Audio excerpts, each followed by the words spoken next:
Então, vamos dar os...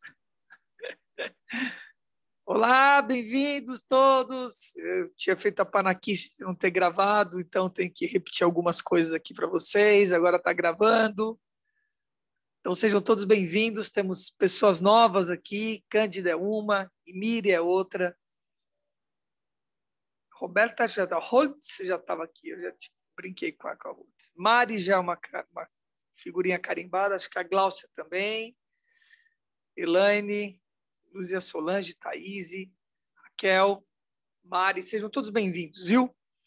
Então, queridos, a gente estava dizendo o seguinte, que esse já é o 6º ou 7º livro que nós estamos lendo, um livro por semana.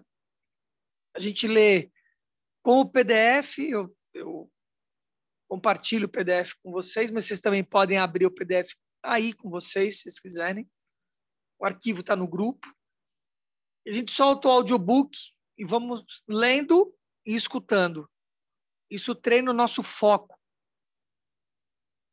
Sim, já participou, a Roberta. Isso treina o nosso foco.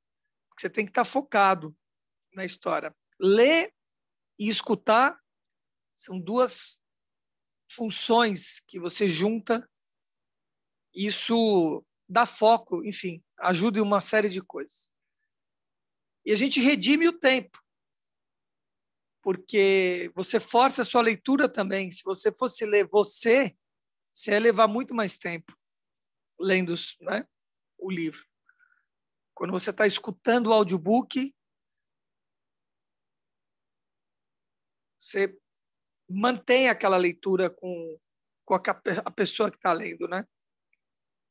Nós vamos acelerar em 2x. Esse dá para fazer em 2x, já testei.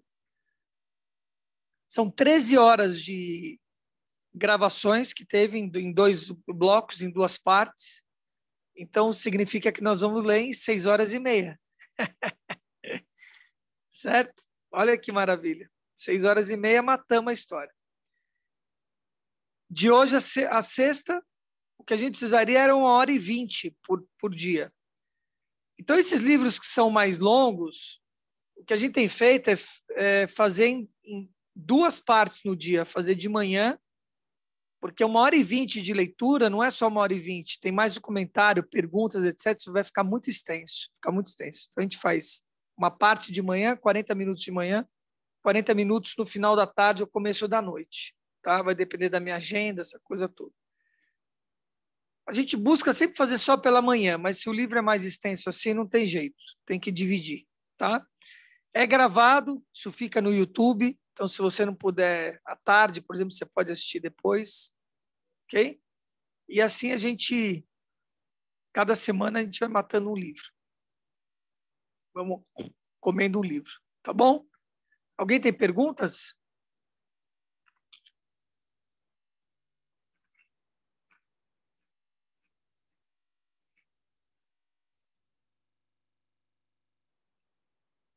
Silêncio é uma prece. Então vamos começar a nossa leitura rápido e devagar. Esse é o livro que nós vamos ler. 2 formas de pensar, do Daniel Kahneman.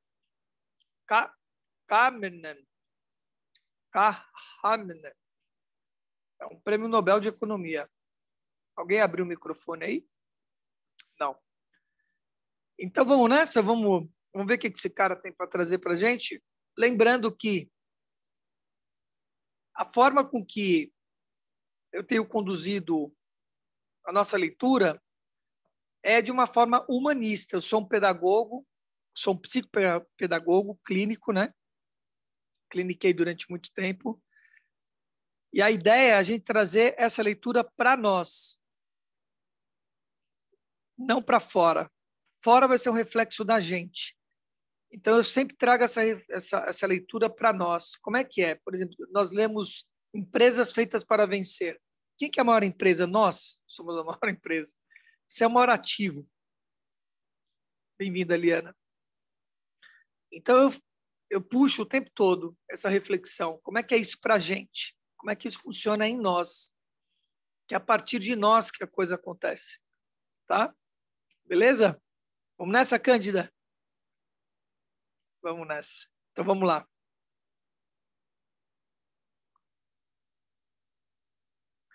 Ó, vocês precisam estar na tela aonde eu estou projetando o PDF, senão não aparece o som. Se você tiver no celular, eu digo, tá? Se você tiver no celular, tem que estar na tela que está projetando o PDF para sair o som, senão não sai o som.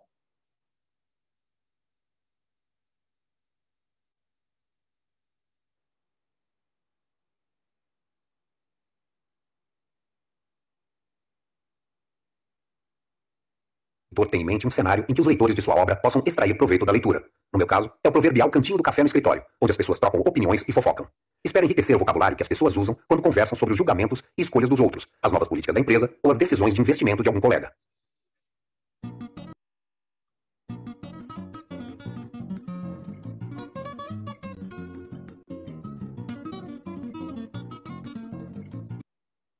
Introdução. Imagino que todo escritor tem em mente um cenário em que os leitores de sua obra possam extrair proveito da leitura. No meu caso, é o proverbial cantinho do café no escritório, onde as pessoas trocam opiniões e fofocam. Espero enriquecer o vocabulário que as pessoas usam quando conversam sobre os julgamentos e escolhas dos outros.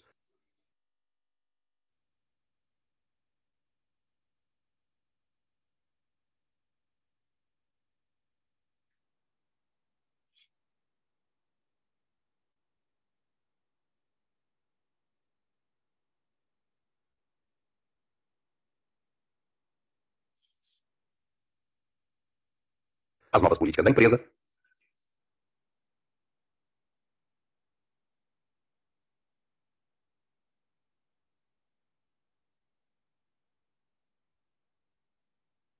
ou as decisões de investimento de algum colega.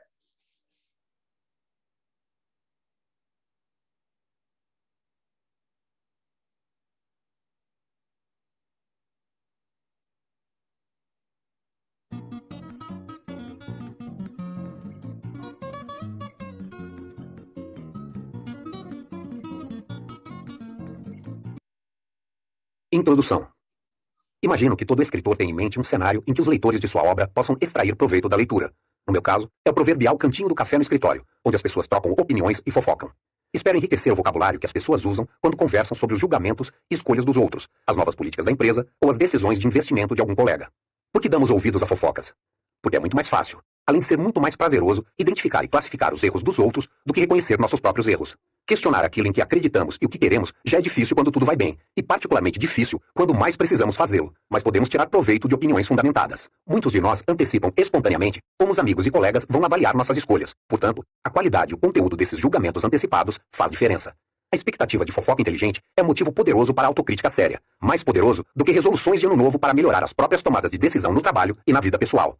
Para fornecer bons diagnósticos, um médico precisa dominar uma ampla gama de classificações para as moléstias, cada uma das quais vincula uma ideia da doença e seus sintomas, possíveis antecedentes e causas, possíveis desdobramentos e consequências e possíveis intervenções para curar ou tratar a doença. Aprender medicina consiste, em parte, em aprender a linguagem da medicina. Uma compreensão mais profunda de julgamentos e escolhas exige também um vocabulário mais rico do que o disponível na linguagem do dia a dia. A esperança para a fofoca fundamentada é que há distintos padrões nos erros cometidos pelas pessoas. Erros sistemáticos são conhecidos como vieses e se repetem de forma previsível em circunstâncias particulares. Quando um orador bem apessoado e confiante sobe no palco, por exemplo, você pode prever que o público julgará seus comentários de modo mais favorável do que ele fez por merecer. A disponibilidade de uma classificação diagnóstica para esse viés, o efeito halo, torna mais fácil antecipar, reconhecer e compreender. Quando alguém lhe pergunta no que você está pensando, você normalmente consegue responder. Você acredita saber o que se passa em sua mente, o que muitas vezes consiste em um pensamento consciente levando ordenadamente a outro. Mas esse não é o único modo como a mente funciona, nem tampouco é de fato o modo típico. A maioria das impressões e pensamentos surgem em sua experiência consciente sem que você saiba como foram parar lá. Você não consegue investigar passo a passo como chegou à crença de que há uma luminária na mesa diante de você, ou como detectou um tom de irritação na voz de sua esposa ao telefone, ou como foi capaz de evitar uma ameaça na pista diante do seu carro antes de perceber conscientemente sua existência. O trabalho mental que gera impressões, intuições e diversas decisões ocorrem silenciosamente em nossa cabeça. Grande parte da discussão neste livro refere-se a vieses de intuição. Nota do tradutor. Em inglês, a palavra bias é utilizada tanto no âmbito da estatística e da psicologia cognitiva, campos em que se consagrou traduzi-la por viés, palavra pouco usada no português, como na linguagem corrente, assim como tendency, inclination, propensity, prone, tend, trend, etc., para designar tendenciosidade, preconceito, tendência, propensão, inclinação, etc. Nesse mesmo contexto semântico, as noções de biased, unbiased, parcial, viesado, tendencioso imparcial, não viesado, não tendencioso, muito exploradas no livro todo. Entretanto, o foco no erro não denigra a inteligência humana, assim como a atenção com as doenças na literatura médica não significa rejeitar a boa saúde. A maioria de nós é saudável a maior parte do tempo, e a maioria de nossos julgamentos e ações é apropriada na maior parte do tempo. Conforme determinamos o curso de nossas vidas, normalmente nos permitimos nos guiar por impressões e sentimentos, e a confiança que temos em nossas crenças e preferências intuitivas em geral é justificada. Mas nem sempre. Muitas vezes, estamos confiantes mesmo quando estamos errados, e um observador objetivo tem maior probabilidade de detectar nossos erros do que nós mesmos. De modo que isso é o que pretendo para o bate-papo do cafezinho no escritório. Aperfeiçoar a capacidade de identificar e compreender erros de julgamento e escolha, nos outros e, afinal, em nós mesmos, propiciando uma linguagem mais rica e mais precisa para discuti-los. Pelo menos, em alguns casos, um diagnóstico acurado pode sugerir uma intervenção para limitar o dano que julgamentos e escolhas ruins muitas vezes ocasionam. Origens. Este livro apresenta meu atual entendimento sobre o julgamento e a tomada de decisões, que foi moldado pelas descobertas das últimas décadas no campo da psicologia. Contudo, as ideias centrais remontam ao auspicioso dia de 1969, quando pedi a um colega que falasse como convidado em um seminário que eu conduzia no Departamento de Psicologia da Universidade Hebraica de Jerusalém. Amos Tversky era considerado uma estrela em ascensão no campo de estudo sobre tomada de decisões. Na verdade, em qualquer coisa que fizesse. Então, eu sabia que seria um encontro interessante. Muitas pessoas que conheciam Amos consideravam-no a pessoa mais inteligente que já tinham visto. Ele era brilhante, fluente e carismático. Era também abençoado com uma memória precisa para piadas e uma capacidade excepcional de usá-las como reforço em sua argumentação. Não havia um momento de tédio quando Amos estava por perto. Ele tinha 32 anos, eu 35. Amos contou a meus alunos sobre um programa de pesquisa em andamento na Universidade de Michigan, cujo intuito era responder a seguinte questão. As pessoas são bons estatísticos intuitivos? Já sabíamos que as pessoas são bons gramáticos intuitivos. Com a idade de 4 anos, uma criança se ajusta sem esforço às regras gramaticais à medida que fala, embora não tenha ideia de que essas regras existem. Será que as pessoas têm uma percepção intuitiva similar para os princípios básicos da estatística? Amos informou que a resposta era um sim com ressalvas. Fizemos um animado debate com o grupo e finalmente concluímos que um não com ressalvas era uma resposta melhor. Amos e eu apreciamos a troca de ideias e concluímos que a estatística intuitiva era um tópico interessante e que seria divertido explorá-lo juntos. Na sexta-feira seguinte, nós nos encontramos para almoçar no Café Rimon, ponto de encontro favorito de boêmios e professores em Jerusalém, e planejamos um estudo das intuições estatísticas entre pesquisadores sofisticados. Havíamos concluído no seminário com o grupo de estudos que nossas próprias intuições eram deficientes. A despeito de anos ensinando e utilizando estatísticas, não tínhamos desenvolvido um senso intuitivo da confiabilidade de resultados estatísticos observados em pequenas amostras. Nossos julgamentos subjetivos eram tendenciosos. Mostrávamos uma predisposição excessiva a acreditar em resultados de pesquisa baseados em evidência inadequada e inclinados a corrigir pouquíssimas observações em nossa própria pesquisa. O objetivo de nosso estudo era examinar se outros pesquisadores sofriam do mesmo mal. Preparamos um levantamento que incluía cenários realistas de questões estatísticas surgidas em pesquisas. Amos corrigiu as reações de um grupo de especialistas participando de uma reunião da Sociedade de Psicologia Matemática, incluindo os autores de 2 livros didáticos de estatística. Como esperado, descobrimos que nossos colegas especialistas, como nós, exageravam enormemente a probabilidade de que o resultado original de um experimento seria reproduzido com êxito, mesmo para uma amostra pequena. Também forneceram aconselhamento muito fraco a uma aluna de graduação fictícia quanto ao número de observações que ela deveria colher. Mesmo estatísticos não eram bons estatísticos intuitivos. Enquanto redigíamos o artigo que relatava esses resultados, Amos e eu descobrimos que gostávamos de trabalhar juntos. Amos era sempre muito divertido. Em sua presença, eu também me tornava uma pessoa divertida, de modo que passávamos horas de trabalho sério em um estado contínuo de bom humor. O prazer que encontramos em trabalhar juntos nos tornava excepcionalmente pacientes. É muito mais fácil dar duro para buscar a perfeição quando você nunca fica entediado. Talvez o mais importante, deixávamos nossas armaduras críticas do lado de fora. Tanto Amos como eu éramos pessoas críticas e dadas a discussões, ele até mais que eu. Mas durante os anos de nossa colaboração, nenhum de nós rejeitou de imediato nada do que o outro disse. Na verdade, uma das maiores alegrias que conheci nessa colaboração foi que Amos, frequentemente, enxergava o sentido de minhas ideias vagas com muito mais clareza do que eu. Amos era o pensador mais lógico, com uma orientação para a teoria e um senso de direção infalível. Eu era mais intuitivo e enraizado na psicologia da percepção, da qual tomamos emprestadas muitas ideias. Éramos suficientemente parecidos para compreender um ao outro com facilidade e suficientemente diferentes para surpreender um ao outro. Desenvolvemos uma rotina em que passávamos grande parte de nossos dias de trabalho juntos, muitas vezes em longas caminhadas. Durante os 14 anos seguintes, nossa colaboração foi o foco de nossas vidas, e o trabalho que realizamos juntos durante esses anos foi o melhor que qualquer um de nós jamais fez. Adotamos rapidamente uma prática que mantivemos por muitos anos. Nossa pesquisa era uma conversa, na qual inventávamos perguntas e examinávamos conjuntamente nossas respostas intuitivas. Cada pergunta era um pequeno experimento, e empreendíamos inúmeros experimentos num único dia. Não estávamos procurando a sério uma resposta correta para as perguntas estatísticas que propunhamos. Nosso objetivo era identificar e analisar a resposta intuitiva, a primeira que viesse à mente de um e de outro, aquela que nos sentíamos tentados a dar mesmo quando sabíamos estar errada.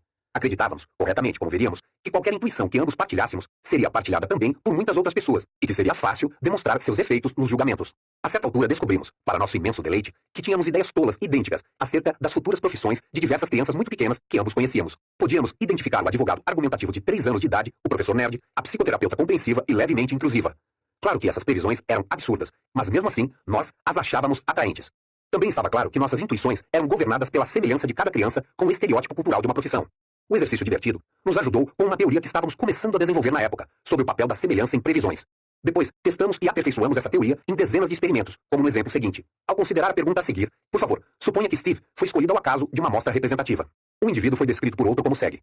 Steve é muito tímido e retraído, invariavelmente prestativo, mas com pouco interesse nas pessoas ou no mundo real. De índole dócil e organizada, tem necessidade de ordem e estrutura, e uma paixão pelo detalhe. A maior probabilidade de Steve ser um bibliotecário ou um fazendeiro. A semelhança da personalidade de Steve com a de um bibliotecário estereotipado vem à mente de qualquer um na mesma hora. Mas considerações estatísticas igualmente relevantes quase sempre são ignoradas. Ocorreu a você que há mais de 20 fazendeiros homens para cada bibliotecário nos Estados Unidos? Como a desproporção é tão grande, é quase uma certeza que mais índoles dóceis e organizadas serão encontradas dirigindo tratores do que sentadas atrás do balcão de informações das bibliotecas. Entretanto, descobrimos que os participantes de nossos experimentos ignoravam os fatos estatísticos relevantes e se apoiavam exclusivamente na semelhança. Sugerimos que usavam a semelhança como uma heurística simplificadora, grosso modo, uma regra de bolso, para fazer um julgamento difícil. Nota da editora. Método de investigação com base na aproximação progressiva de um problema, de modo que cada etapa é considerada provisória. Nota do tradutor. Rule of thumb. Um princípio geral, baseado mais na experiência que na teoria, de fácil aplicação, mas não necessariamente preciso, para aferir ou calcular alguma coisa. A confiança na heurística provocava vieses previsíveis, erros sistemáticos nas previsões deles. Em outra ocasião, Amos e eu nos perguntamos sobre a taxa de divórcios entre professores de nossa universidade. Observamos que a pergunta disparou uma busca em nossa memória por professores divorciados que conhecíamos ou dos quais já tínhamos ouvido falar, e que avaliávamos o tamanho das categorias pela facilidade com que os exemplos nos vinham à mente. Chamamos essa confiança na facilidade em puxar da memória de heurística da disponibilidade, availability heuristic. Em um de nossos estudos, pedimos aos participantes que respondessem a uma simples pergunta sobre palavras num texto típico em inglês. Nota. Alterei ligeiramente o fraseado original, que se referia a letras na primeira e na terceira posição de palavras. Considere a letra K. É mais provável que K apareça como a primeira letra em uma palavra ou como a terceira letra. Como sabe, qualquer jogador de Scrabble, antigamente conhecido como palavras cruzadas, é muito mais fácil achar palavras que começam com uma determinada letra do que encontrar palavras que têm a mesma letra na terceira posição. Isso é verdadeiro para todas as letras do alfabeto. Desse modo, esperávamos que os participantes exagerassem a frequência de letras aparecendo na primeira posição. Até mesmo letras, tais como K, L, N, R, V, que de fato ocorrem mais frequentemente na terceira posição. Aqui, mais uma vez, a confiança na heurística gera um viés previsível nos julgamentos. Por exemplo, recentemente, comecei a duvidar de minha antiga impressão de que o adultério é mais comum entre políticos do que entre físicos ou advogados. Eu chegara a elaborar explicações para esse fato, incluindo o efeito afrodisíaco do poder e as tentações da vida longe de casa.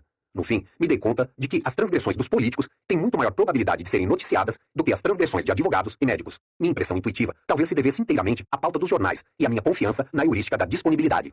Amos e eu passamos muitos anos estudando e documentando vieses de pensamento intuitivo em tarefas variadas. Determinar a probabilidade de eventos, prognosticar o futuro, avaliar hipóteses e estimar frequências. No 5º ano de nossa colaboração, apresentamos nossas principais descobertas na revista Science, publicação lida por estudiosos de inúmeras disciplinas. O artigo, reproduzido na íntegra ao final deste audiolivro, foi intitulado Judgment Under Uncertainty, Heuristics and Biases, Julgamento sob incerteza, heurísticas e vieses. Ele descrevia os atalhos simplificadores do pensamento intuitivo e explicava cerca de 20 vieses como manifestações dessas heurísticas, e também como demonstrações do papel das heurísticas no julgamento. Os historiadores da ciência muitas vezes observaram que em todas as épocas, estudiosos em um campo de estudo particular tendem a partilhar de pressupostos básicos sobre seu tema. Cientistas sociais não são exceção. Eles se apoiam numa visão da natureza humana, que fornece o background para a maioria das discussões sobre comportamentos específicos, mas que raramente é questionada. Os cientistas sociais da década de 1970 aceitavam amplamente 2 ideias sobre a natureza humana. Primeiro, as pessoas são, no geral, racionais, e suas opiniões normalmente são sólidas. Segundo, emoções como medo, afeição e ódio explicam a maioria das ocasiões em que as pessoas se afastam da racionalidade. Nosso artigo desafiava ambas as pressuposições, sem discuti-las diretamente. Documentamos erros sistemáticos na opinião de pessoas normais, e localizamos esses erros no projeto do mecanismo cognitivo, mais do que num desvirtuamento do pensamento pela emoção. Nosso artigo chamou mais atenção do que havíamos previsto e continua sendo um dos trabalhos em ciência social mais amplamente citados. Mais de 300 artigos acadêmicos fizeram referência a ele em 2010. Nota do tradutor. Social Science. Expressão abrangente que engloba ciências sociais, ciências humanas, economia, linguística, etc. Estudiosos de outras disciplinas acharam-no útil e as ideias de heurísticas e vieses têm sido utilizadas proveitosamente em inúmeros campos, incluindo diagnósticos médicos, análises judiciais, serviços de inteligência e espionagem, filosofia, finanças, estatísticas e estratégia militar. Por exemplo, estudantes de políticas públicas observaram que a heurística da disponibilidade ajuda a explicar por que algumas questões são muito proeminentes na mente do público, ao passo que outras são negligenciadas. As pessoas tendem a estimar a importância relativa das questões pela facilidade com que são puxadas da memória, e isso é amplamente determinado pela extensão da cobertura na mídia. Tópicos mencionados com frequência ocupam a mente mesmo quando outros fogem à consciência. Por sua vez, o que a mídia decidiu cobrir corresponde à opinião que eles têm sobre o que se passa na cabeça do público. Não é por acaso que regimes autoritários exercem substancial pressão sobre a mídia independente.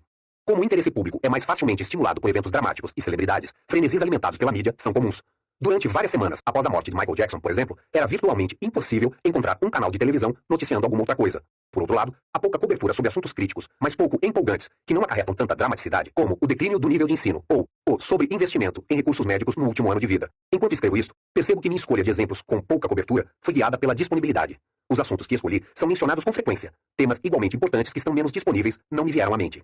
Não nos demos conta disso inteiramente na época, mas o motivo central para o amplo apelo de heurísticas e vieses, fora da psicologia, era um aspecto incidental de nosso trabalho. Quase sempre incluímos em nossos artigos o texto na íntegra de questões que havíamos feito a nós mesmos e a nossos entrevistados. Essas questões serviam como demonstrações para o leitor, permitindo-lhe reconhecer como seu próprio pensamento era sabotado por vieses cognitivos. Eu espero que você tenha tido uma experiência do tipo ao ler a pergunta sobre o bibliotecário Steve, que foi concebida para ajudá-lo a estimar o poder da semelhança como indício de probabilidade e a ver como é fácil ignorar fatos estatísticos relevantes.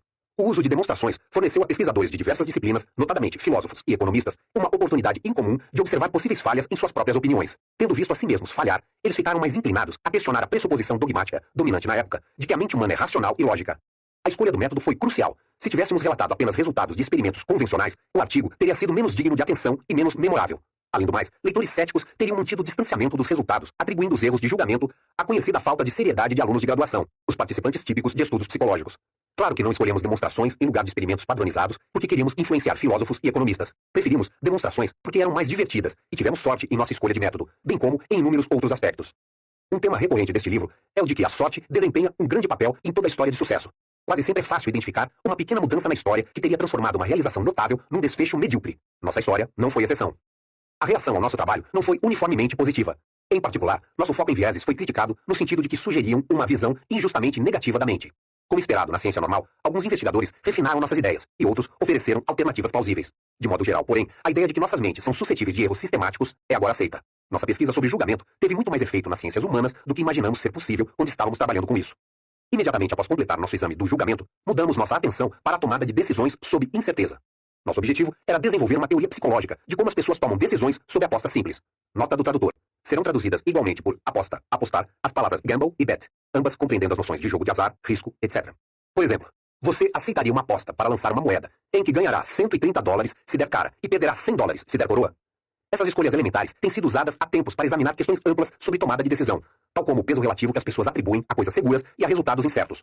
Nosso método não mudou. Passamos muitos dias elaborando problemas de escolha e examinando se nossas preferências intuitivas se conformavam à lógica da escolha. Aqui, mais uma vez, como no julgamento, observamos vieses sistemáticos em nossas próprias decisões, preferências intuitivas que violavam consistentemente as regras da escolha racional. 5 anos após o artigo da Science, publicamos Prospect Theory, an Analysis of Decision Under Risk. Teoria da perspectiva, uma análise da decisão sob risco. Uma teoria da escolha que para alguns é mais influente do que nosso trabalho acerca do julgamento. E é um dos fundamentos da economia comportamental. Até a separação geográfica tornar difícil demais a continuidade do estudo, Amos e eu usufruímos da extraordinária boa sorte de um espírito afim, que era superior aos nossos espíritos individuais e de um relacionamento que tornava nosso trabalho tão divertido assim como produtivo. Nossa colaboração sobre o julgamento e a tomada de decisões foi o motivo pelo qual recebi o Prêmio Nobel em 2002, que Amos teria dividido comigo caso não houvesse falecido com a idade de 59 anos em 1996. Nota: o prêmio concedido em economia é chamado de Prêmio Banco da Suécia em Ciências Econômicas em memória de Alfred Nobel. Ele foi concedido pela primeira vez em 1969. Alguns cientistas da física não gostaram muito da atribuição de um prêmio Nobel no campo da ciência social, e a classificação distintiva de prêmio em economia foi uma concessão. Em que ponto estamos agora? Este livro não pretende ser uma exposição da pesquisa inicial que Amos e eu conduzimos juntos, tarefa que já foi habilmente executada por muitos autores ao longo dos anos. Meu objetivo principal é apresentar uma visão de como a mente funciona, baseando-me em progressos recentes na psicologia cognitiva e social. Um dos progressos mais importantes é o de que agora compreendemos não só os prodígios, como também as falhas do pensamento intuitivo. Amos e eu não tratamos de intuições precisas, além da afirmação casual de que as heurísticas do julgamento são bastante úteis, mas às vezes levam a erros graves e sistemáticos. Focamos nos vieses, tanto porque os achamos interessantes em si mesmos, como porque forneciam evidência das heurísticas do julgamento. Não ficávamos nos perguntando se todos os julgamentos intuitivos sob incerteza são ocasionados pelas heurísticas que estudamos. Hoje, está claro que não são. Em particular, as intuições precisas dos especialistas são mais bem explicadas pelos efeitos da prática prolongada do que pelas heurísticas. Podemos atualmente exibir um quadro mais rico e equilibrado, em que a habilidade e as heurísticas são fontes alternativas de julgamentos intuitivos e escolhas. O psicólogo Gary Klein conta a história de uma equipe de bombeiros que entrou numa casa, na qual a cozinha pegava fogo. Assim que começaram a jogar água com a mangueira, o comandante ouviu sua própria voz berrando: "Todo mundo para fora, já!" sem perceber o motivo de ter feito isso. O chão desabou quase imediatamente após os bombeiros escaparem. Somente após o fato ocorrido, o comandante se deu conta de que o incêndio estava surpreendentemente silencioso e de que suas orelhas ficaram extraordinariamente quentes. Juntas, essas impressões induziram o que ele chamou de sexto sentido do perigo. Ele não fazia ideia do que estava errado, mas sabia que havia alguma coisa errada. Como se descobriu depois, o foco do incêndio não era a cozinha, mas o porão, sob o lugar onde os homens haviam estado. Todos nós já escutamos relatos assim sobre a intuição especializada. O mestre enxadrista, que passa por uma partida de rua sendo disputada e anuncia: brancas dão cheque em 3 lances, sem sequer se deter, ou do médico, que faz um diagnóstico completo após uma única olhada no paciente. A intuição do especialista, para nós, parece magia, mas não é. Na verdade, todo mundo realiza prodígios de perícia intuitiva, intuitive expertise, várias vezes ao dia. A maioria de nós detecta com perfeição o mais leve traço de raiva na primeira palavra de uma conversa telefônica. Reconhece, ao entrar numa sala, que está sendo objeto da conversa, e reage rapidamente a sinais súbitos de que o motorista no carro da faixa ao lado é perigoso. Nossas capacidades intuitivas do dia a dia não são menos maravilhosas do que os insights impressionantes de um bombeiro ou médico experiente, apenas mais comuns. A psicologia da intuição precisa não envolve mágica alguma. Talvez a melhor declaração sucinta sobre ela seja a do grande Herbert Simon, que estudou mestres enxadristas e mostrou que após milhares de horas praticando, eles passam a ver as peças no tabuleiro de modo diferente do resto de nós. Nota: Herbert Simon foi um dos grandes estudiosos do século XX, cujas descobertas e invenções iam da ciência política, onde ele iniciou sua carreira, e da economia, em que ganhou um prêmio Nobel, a ciência da computação, em que foi um pioneiro, e a psicologia. Podemos sentir a falta de paciência de Simon com a mitificação da intuição especializada quando escreve. A situação forneceu um indício. Esse indício deu ao especialista acesso à informação armazenada em sua memória. E a informação fornece a resposta. A intuição não é nada mais, nada menos que reconhecimento. Não ficamos surpresos quando uma criança de 2 anos olha para um cão e diz cachorro ou au au, porque estamos acostumados ao milagre de crianças aprendendo a reconhecer e dizer o nome das coisas. O argumento de Simon é de que os milagres da intuição especializada têm esse mesmo caráter. Intuições válidas se desenvolvem quando os especialistas aprenderam a reconhecer elementos familiares em uma nova situação e agir de um modo que seja apropriado a isso. Bons julgamentos intuitivos vêm à mente com a mesma imediação de cachorro. Infelizmente, nem todas as intuições profissionais surgem da especialização genuína. Há muitos anos, visitei o diretor de investimentos de uma grande empresa financeira, que me contou que acabara de investir dezenas de milhões de dólares em ações da Ford Motor Company. Quando lhe perguntei como tomar essa decisão, ele respondeu que recentemente foi a uma feira automobilística e ficara impressionado. Rapaz, eles sabem mesmo como construir um carro. Foi sua explicação. Ele deixou bem claro que confiava em seu faro e que estava satisfeito consigo mesmo e com sua decisão. Achei incrível que, aparentemente, não houvesse considerado a única questão que um economista teria achado relevante. As ações da Ford estão subvalorizadas no momento? Em vez disso, ele deu ouvidos à sua intuição. Gostava dos carros, gostava do fabricante e gostava da ideia de possuir algumas de suas ações. Pelo que sabemos acerca da precisão na escolha de ações, é razoável acreditar que ele não sabia o que estava fazendo. As heurísticas específicas que Amos e eu estudamos são de pouca ajuda em compreender como o executivo veio a investir nas ações da Ford. Mas hoje existe uma concepção mais ampla das heurísticas que fornece uma boa explicação. Um avanço importante é que a emoção hoje assoma muito maior em nossa compreensão de julgamentos e escolhas intuitivos do que fazia no passado. A decisão do auto-executivo hoje seria descrita como exemplo da heurística afetiva, onde os julgamentos e as decisões são orientados diretamente por sentimentos, como gostar ou não gostar, com pouca deliberação ou raciocínio. Quando confrontado com um problema, escolher um movimento no xadrez ou decidir-se por investir em determinadas ações, o mecanismo do pensamento intuitivo faz o melhor que pode. Se o indivíduo tem uma especialização relevante, ele vai reconhecer a situação, e a solução intuitiva que vem à sua mente é provavelmente a correta. Isso é o que acontece quando um mestre enxadrista olha para uma posição complexa. Os poucos movimentos que lhe ocorrem imediatamente são todos decisivos. Quando a questão é difícil e uma solução apta não se acha disponível, a intuição ainda tem sua oportunidade. Uma resposta pode vir rapidamente à mente, mas não é uma resposta à questão original. A questão que o executivo enfrentava, devo investir em ações da Ford, era difícil, mas a resposta a uma questão mais fácil e relacionada, gosto de carros da Ford, veio prontamente à sua mente e determinou sua escolha. Isso é a essência das heurísticas intuitivas. Quando confrontados com uma questão difícil, muitas vezes respondemos a uma mais fácil em lugar dela, normalmente sem perceber a substituição. A busca espontânea por uma solução intuitiva às vezes fracassa. Nenhuma solução especializada, nenhuma resposta heurística vem à mente. Em tais casos, muitas vezes nos pegamos passando a uma forma de pensar mais lenta, mais deliberada e trabalhosa. Esse é o pensamento vagaroso do título. Pensar rápido inclui ambas as variações de pensamento intuitivo, o especializado e o heurístico, bem como as atividades mentais inteiramente automáticas da percepção e memória, as operações que lhe possibilitam saber que há uma luminária em sua mesa ou lembrar o nome da capital da Rússia. A distinção entre pensamento rápido e devagar tem sido explorada por inúmeros psicólogos ao longo dos últimos 25 anos. Por motivos que explico mais pormenorizadamente no capítulo seguinte, descrevo a vida mental com a metáfora de 2 agentes, chamados Sistema 1 e Sistema 2, que produzem respectivamente o pensamento rápido e o lento. Falo das características de pensamento intuitivo e do deliberado, como se fossem traços e disposições de 2 personagens em sua mente. No retrato que emerge da pesquisa recente, o Sistema 1, intuitivo, é mais influente do que sua experiência lhe diz que é, e é o autor secreto de muitas das escolhas e julgamentos que você faz. A maior parte deste audiolivro é sobre as operações do Sistema 1 e as influências mútuas entre ele e o Sistema 2. O que vem a seguir? O livro é dividido em 5 partes. A parte 1 apresenta os elementos básicos de uma abordagem de 2 sistemas para o julgamento e a escolha. Elabora a distinção entre as operações automáticas do sistema 1 e as operações controladas do sistema 2, e mostra como a memória associativa, o âmago do sistema 1, continuamente constrói uma interpretação coerente do que está acontecendo em nosso mundo a qualquer instante.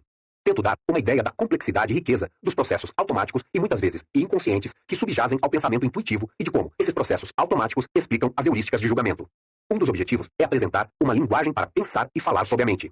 A parte 2 atualiza o estudo das heurísticas de julgamento e explora um grande enigma. Por que é tão difícil para nós pensar estatisticamente? Pensamos associativamente com facilidade. Pensamos metaforicamente. Pensamos causalmente. Mas estatísticas requerem que pensemos sobre muitas coisas de uma vez. Coisas que o sistema 1 não está projetado para fazer. As dificuldades do pensamento estatístico contribuem para o principal tema da parte 3, que descreve uma limitação desconcertante de nossa mente, nossa confiança excessiva no que acreditamos saber, e nossa aparente incapacidade de admitir a verdadeira extensão da nossa ignorância e a incerteza do mundo em que vivemos. Somos inclinados a superestimar quanto compreendemos sobre o mundo e subestimar o papel do acaso nos eventos. A superconfiança é alimentada pela certeza ilusória da percepção tardia. Minhas opiniões acerca desse ponto foram influenciadas por Nassim Taleb, autor de The Black Swan, publicado no Brasil com o título A Lógica do Cisne Negro. Minha expectativa é ver conversas de escritório capazes de explorar, de forma inteligente, as lições a serem aprendidas com o passado, ao mesmo tempo resistindo à tentação da percepção tardia e da ilusão de certeza. O foco da parte 4 é um diálogo com a disciplina da economia sobre a natureza da tomada de decisões e sobre a pressuposição de que os agentes econômicos são racionais. Essa seção do livro fornece uma visão corrente, informada pelo modelo de dois sistemas, dos conceitos-chave da teoria da perspectiva, o modelo de escolha que Amos e eu publicamos em 1979. Capítulos subsequentes abordam os vários modos como as escolhas humanas se desviam das regras de racionalidade. Trato aí da infeliz tendência em tratar os problemas de forma isolada e dos efeitos de enquadramento em que as decisões são moldadas por características irrelevantes dos problemas de escolha. Essas observações, que são prontamente explicadas pelas características do sistema 1, apresentam um profundo desafio à pressuposição de racionalidade favorecida pela economia clássica. A parte 5 descreve a pesquisa recente que introduziu uma distinção entre dois eus, o eu que vivencia a experiência e o eu que se lembra, os quais não partilham os mesmos interesses. Por exemplo, podemos expor as pessoas a duas experiências dolorosas. Uma dessas experiências é estritamente pior que a outra, porque é mais duradoura. Mas a formação automática de lembranças, característica do sistema 1, tem suas regras, que podemos explorar de modo que o pior episódio deixe uma lembrança melhor. Quando as pessoas posteriormente escolhem que episódio repetir, são, naturalmente, guiadas pelo eu recordativo e se expõem, seu eu experiencial, a uma dor desnecessária.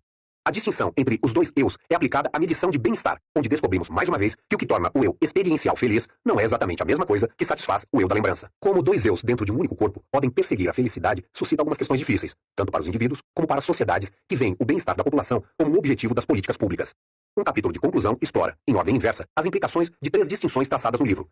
Entre os eus experiencial e recordativo, entre a concepção dos agentes na economia clássica e na economia comportamental, que toma emprestada da psicologia, e entre o automático sistema 1 e o oneroso sistema 2. Volto às virtudes da fofoca instrutiva e ao que as organizações podem fazer para melhorar a qualidade dos julgamentos e decisões que são feitos em seu nome. Dois artigos que escrevi com Amos são reproduzidos como apêndices ao final do livro. O primeiro é o exame do julgamento sob a incerteza, que descrevi há pouco. O segundo, publicado em 1984, resume a teoria da perspectiva, bem como nossos estudos sobre efeitos de enquadramento. Os artigos apresentam as contribuições que foram citadas pelo Comitê do Nobel, e você talvez se surpreenda ao ver como eles são simples. Sua audição vai lhe dar uma ideia do quanto sabíamos há tanto tempo e também do quanto aprendemos em décadas recentes.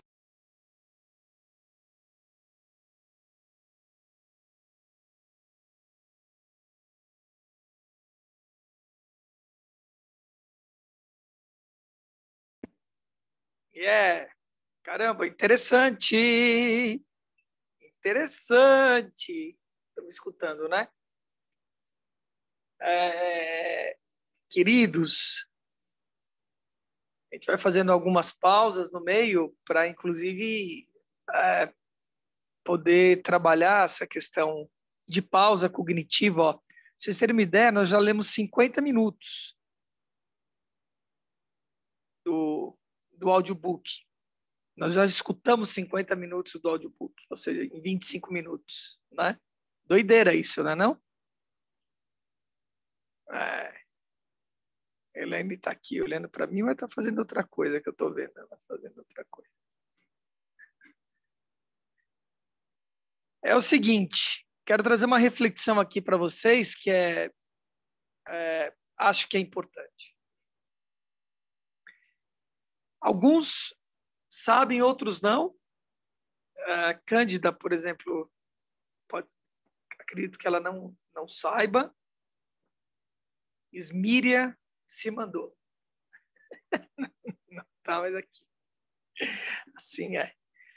Mas Eu dancei durante 30 anos, né? Eu fui bailarino, fui coreógrafo, fui diretor cênico durante 30 anos da minha vida. E uma das coisas que eu me especializei foi em improvisação, na dança. E as pessoas, elas subjugam a questão da improvisação. Elas acham que improvisar é algo que faz no acaso. Oi, Glaucia. Bom dia. As pessoas acham que improvisar é uma coisa que qualquer um faz, entende? Que é qualquer coisa. As pessoas não têm noção que é improvisação mesmo. E um dos mestres de improvisação que existe no mundo chama-se Keith Jarrett, é um músico. Se escreve Kate, mesmo com TH, Gerrat, com 2 R's e 2 T's. Tá? Keith Jarrett. Ele é um mestre em improvisação, um pianista incrível. E ele foi a pessoa que, para mim, mais descreveu o que é improvisação. Então, o que Keith Jarrett fala?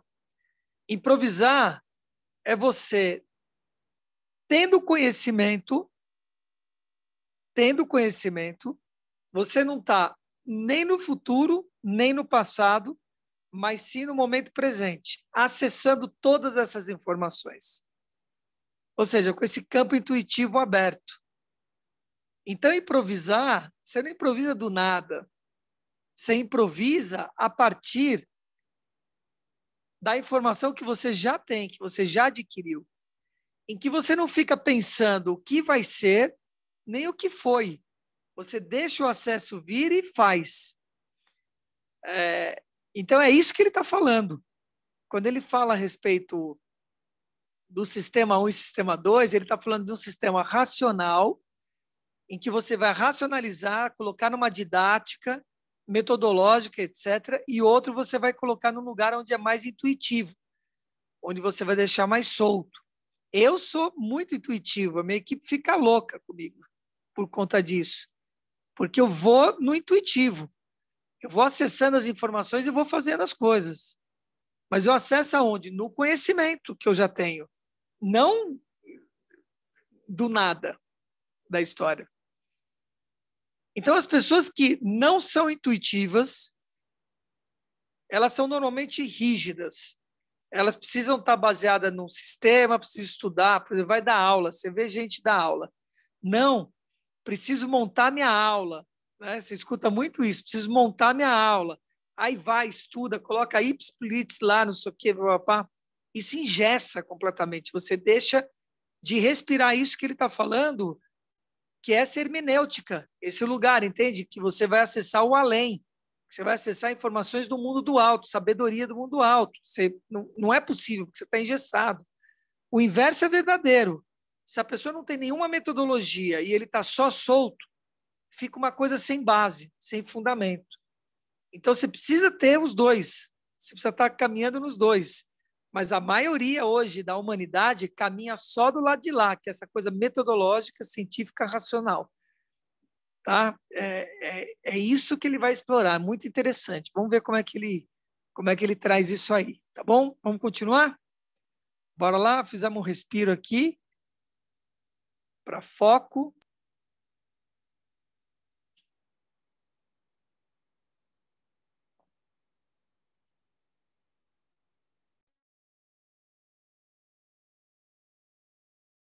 Parte 1. 2 sistemas.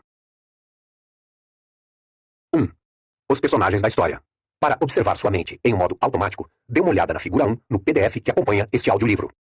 Sua experiência quando olha para o rosto da mulher combina, de forma integral, o que normalmente chamamos de ver e de pensamento intuitivo. Tão certa e rapidamente quanto você viu que o cabelo da mulher é escuro, você compreendeu que ela está com raiva. Além do mais, o que você viu se projetou no futuro. Você percebeu que esta mulher está prestes a dizer algumas palavras muito desagradáveis, provavelmente num tom de voz alto e estridente. Uma premonição do que ela fará a seguir veio à mente automaticamente e sem esforço. Você não pretendia avaliar o humor dela ou antecipar o que ela podia fazer, e sua reação à foto não estava ligada à sensação de algo que você fez. Simplesmente aconteceu com você. Isso foi um exemplo de pensamento rápido. Agora olhe para o seguinte problema. 17 vezes 24. Você percebeu na mesma hora que esse era um problema de multiplicação. E provavelmente percebeu que seria capaz de resolvê-lo com papel e lápis, quando não de cabeça. Também teve um vago conhecimento intuitivo do leque de resultados possíveis. Você admitiria rapidamente que tanto 12.609 como 123 são implausíveis. Sem gastar algum tempo resolvendo o problema, porém, você não teria certeza de que a resposta não é 568. Uma solução precisa não lhe veio à mente, e você sentiu que poderia escolher se empreendia ou não o cálculo. Se ainda não o fez, tente resolver o problema de multiplicação agora, completando ao menos parte dele. Você experimentou o pensamento lento conforme procedeu a uma sequência de passos. Primeiro, puxou da memória o programa cognitivo para multiplicação que aprendeu na escola. Depois, o implementou. Empreender o cálculo exigiu algum esforço. Você sentiu o peso de guardar muito material na memória, conforme precisou não perder de vista onde estava e para onde estava indo, ao mesmo tempo em que guardava o resultado intermediário. O processo foi um trabalho mental, deliberado, laborioso e ordenado, um protótipo do pensamento lento. O cálculo não foi um simples evento em sua mente. Seu corpo também se envolveu. Seus músculos ficaram tensos, sua pressão sanguínea subiu e seus batimentos cardíacos aumentaram. Alguém, examinando de perto seus olhos enquanto você resolvia o problema, teria visto suas pupilas se dilatarem. Suas pupilas contraíram de volta ao tamanho normal assim que você deu a tarefa por encerrada, quando descobriu a resposta, que é 408 a propósito, ou quando desistiu. 2 sistemas. Por várias décadas, os psicólogos têm se mostrado profundamente interessados nos 2 modos de pensamento evocados pela foto da mulher com raiva e pelo problema da multiplicação, e sugeriram muitas classificações para eles. Adotei termos propostos originalmente pelos psicólogos Keith Stanovich e Richard West, e vou fazer referência a 2 sistemas na mente, o Sistema 1 e o Sistema 2. O Sistema 1 opera automática e rapidamente, com pouco ou nenhum esforço e nenhuma percepção de controle voluntário. O Sistema 2 aloca atenção às atividades mentais laboriosas que o requisitam, incluindo cálculos complexos. As operações do Sistema 2 são muitas vezes associadas com a experiência subjetiva de atividade, escolha e concentração. Os nomes de Sistema 1 e Sistema 2 são amplamente utilizados em psicologia, mas vou mais longe do que a maioria neste audiolivro, que pode ser ouvido como um psicodrama com 2 personagens. Quando pensamos em nós mesmos, nos identificamos com o Sistema 2, o eu consciente, raciocinador, que tem crenças, faz escolhas e decide o que pensar e o que fazer a respeito de algo. Embora o Sistema 2 acredite estar onde a ação acontece, é o automático Sistema 1 o herói deste livro. Descrevo o Sistema 1 como originando, sem esforço, as impressões e sensações que são as principais fontes das crenças explícitas e escolhas deliberadas do Sistema 2. As operações automáticas do Sistema 1 geram padrões de ideias surpreendentemente complexos, mas apenas o Sistema 2, mais lento, pode construir pensamentos em séries ordenadas de passos. Também descrevo circunstâncias em que o Sistema 2 assume o controle, dominando os irrefreáveis impulsos e associações do Sistema 1. Você será convidado a pensar nos 2 sistemas como agentes com suas capacidades, limitações e funções individuais. Em ordem aproximada de complexidade, eis aqui alguns exemplos das atividades automáticas que são atribuídas ao Sistema 1. Detectar que um objeto está mais distante que outro. Orientar em relação à fonte de um som repentino. Completar a expressão pão com. Fazer cara de aversão ao ver uma foto horrível. Detectar hostilidade em uma voz. Responder 2 mais 2 igual a. Ler palavras em grandes cartazes. Dirigir um carro por uma rua vazia. Encontrar um movimento decisivo no xadrez, se você for um mestre enxadrista. Compreender sentença simples. Reconhecer que uma índole dócil e organizada com paixão pelo detalhe se assemelha a um estereótipo ocupacional. Todos esses eventos mentais estão no mesmo grupo da mulher raivosa. Eles ocorrem automaticamente e exigem pouco ou nenhum esforço.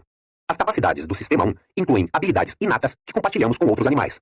Nascemos preparados para perceber o mundo em torno de nós, reconhecer objetos, orientar a atenção, evitar perdas e ter medo de aranhas. Outras atividades mentais se tornam rápidas e automáticas por meio da prática prolongada. O Sistema 1 aprendeu associações entre ideias. A capital da França também aprendeu habilidades como ler e compreender nuances de situações sociais. Algumas habilidades, como encontrar movimentos decisivos de xadrez, são adquiridas apenas por peritos especializados. Outras são amplamente compartilhadas. Detectar a similaridade de um esboço de personalidade para um estereótipo ocupacional exige amplo conhecimento da língua e da cultura, coisa que a maioria de nós possui. O conhecimento fica armazenado na memória e é acessado sem intenção e sem esforço. Inúmeras ações mentais na lista são completamente involuntárias. Você não consegue deixar de compreender sentenças simples em sua própria língua, ou de se orientar na direção de um som alto e inesperado. Tampouco se abster de saber que 2 mais 2 igual a 4, ou de pensar em Paris quando a capital da França é mencionada. Outras atividades, como mastigar, são suscetíveis de controle voluntário, mas normalmente funcionam no piloto automático. O controle da atenção é compartilhado pelos 2 sistemas. Orientar-se para um som alto normalmente é uma operação involuntária do Sistema 1, que imediatamente mobiliza a atenção voluntária do Sistema 2. Você talvez seja capaz de resistir a se virar em direção à fonte de um comentário alto e ofensivo numa festa cheia de gente. Mas mesmo que sua cabeça não se mova, sua atenção é inicialmente dirigida para lá, pelo menos por algum tempo.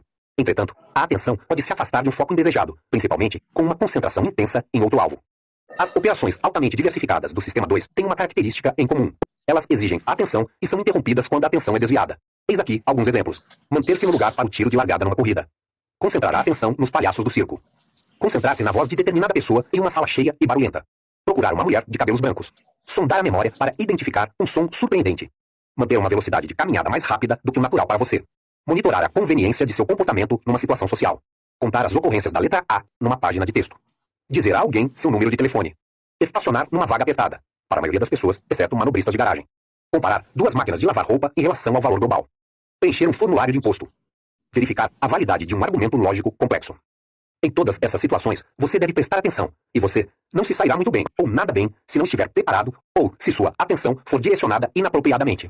O Sistema 2 tem alguma capacidade de mudar o modo como o Sistema 1 funciona, programando as funções normalmente automáticas de atenção e memória.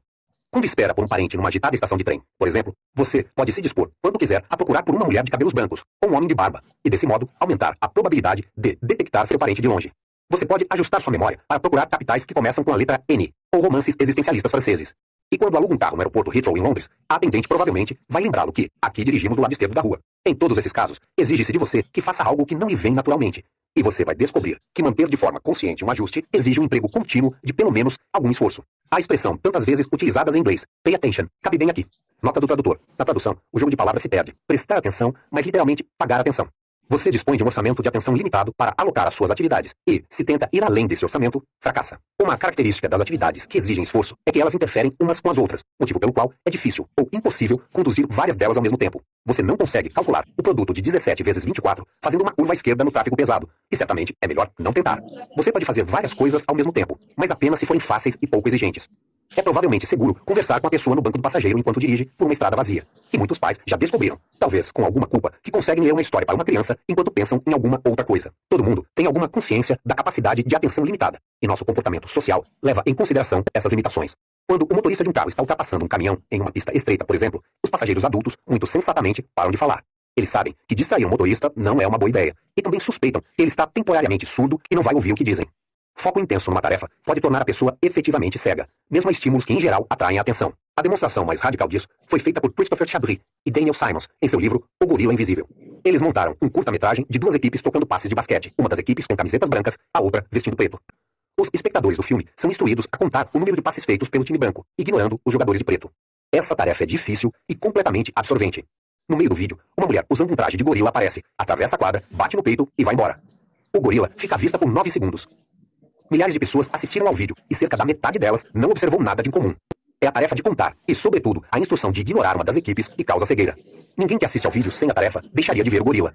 Ver e se orientar são funções automáticas do Sistema 1, mas elas dependem da alocação de alguma atenção ao estímulo relevante. Os autores notam que a observação mais notável em seu estudo é as pessoas acharem seus resultados muito surpreendentes. De fato, as pessoas que deixam de ver o gorila ficam inicialmente convictas de que ele não estava lá. Não conseguem imaginar que deixaram de ver um evento tão chamativo. O estudo do gorila ilustra dois importantes fatos acerca de nossas mentes. Podemos ficar cegos para o óbvio, e também somos cegos para a nossa própria cegueira. Sinopse da trama. A interação dos dois sistemas é um tema recorrente do livro, e uma breve sinopse da trama se faz necessária. Na história que vou contar, os sistemas 1 e 2 estão ambos ativos sempre que estamos despertos. O sistema 1 funciona automaticamente, e o sistema 2 está normalmente em um confortável modo de pouco esforço, em que apenas uma fração de sua capacidade está envolvida. O sistema 1 gera continuamente sugestões para o sistema 2, impressões, intuições, intenções e sentimentos. Se endossadas pelo sistema 2, impressões e intuições se tornam crenças e impulsos se tornam ações voluntárias. Quando tudo funciona suavemente, o que acontece na maior parte do tempo, o sistema 2 adota sugestões do sistema 1 com pouca ou nenhuma modificação. Você geralmente acredita em suas impressões e age segundo seus desejos, e tudo bem, normalmente. Quando o sistema 1 funciona com dificuldade, ele recorre ao sistema 2 para fornecer um processamento mais detalhado e específico que talvez solucione o problema do momento. O sistema 2 é mobilizado quando surge uma questão para a qual o sistema 1 não oferece uma resposta, como provavelmente aconteceu com você quando se viu diante do problema de multiplicação 17 vezes 24. Você também pode sentir uma sobrecarga de atenção consciente sempre que fica surpreso. O sistema 2 é ativado quando se detecta um evento que viola o modelo do mundo mantido pelo sistema 1. Nesse mundo, abajures não pulam, gatos não latem e gorilas não atravessam quadras de basquete. O experimento do gorila demonstra que alguma atenção é necessária para que o estímulo surpreendente seja detectado. A surpresa, desse modo, ativa e orienta sua atenção. Você fixa o olhar e busca em sua memória uma história que dê sentido ao evento surpreendente. Ao sistema 2 também é atribuído o contínuo monitoramento de seu próprio comportamento, o controle que o mantém sendo educado quando está furioso, e alerta quando está dirigindo à noite. O sistema 2 é mobilizado para aumentar o esforço quando detecta um erro prestes a ser cometido. Lembre-se de uma ocasião em que você quase deixou escapar um comentário ofensivo e observe como se esforçou para recobrar o controle. Em resumo, a maior parte do que você, seu sistema 2, pensa e faz origina-se de seu sistema 1, mas o sistema 2 assume o controle quando as coisas ficam difíceis, e normalmente ele tem a última palavra. A divisão de trabalho entre o sistema 1 e o sistema 2 é altamente eficiente. Isso minimiza o esforço e otimiza o desempenho. O arranjo funciona bem na maior parte do tempo, porque o sistema 1, geralmente, é muito bom no que faz. Seus modelos de situações familiares são precisos. Suas previsões de curto prazo são, em geral, igualmente precisas, e suas reações iniciais a desafios são rápidas e normalmente apropriadas. O sistema 1 tem vieses, porém, erros sistemáticos que ele tende a cometer em circunstâncias específicas. Como veremos, ele, às vezes, responde a perguntas mais fáceis do que essa que foi feita, e exibe pouco entendimento de lógica e estatísticas. Uma limitação adicional do sistema 1 é que ele não pode ser desligado. Se alguém lhe mostra numa tela uma palavra numa língua que você conhece, você a lê, a menos que sua atenção esteja totalmente concentrada em outro lugar. Conflito. A figura 2 é uma variação de um experimento clássico que produz um conflito entre os dois sistemas. Nota: na tarefa clássica de Stroop, você é apresentado a um arranjo de retalhos de diferentes cores, ou palavras impressas em várias cores. Sua tarefa é dizer os nomes das cores, ignorando as palavras. A tarefa é extremamente difícil quando palavras coloridas são elas próprias nomes de cores. Por exemplo, verde, impresso em vermelho, seguido de amarelo, impresso em verde, etc. Você deve consultar o PDF que acompanha este audiolivro e tentar o exercício antes de prosseguir na audição.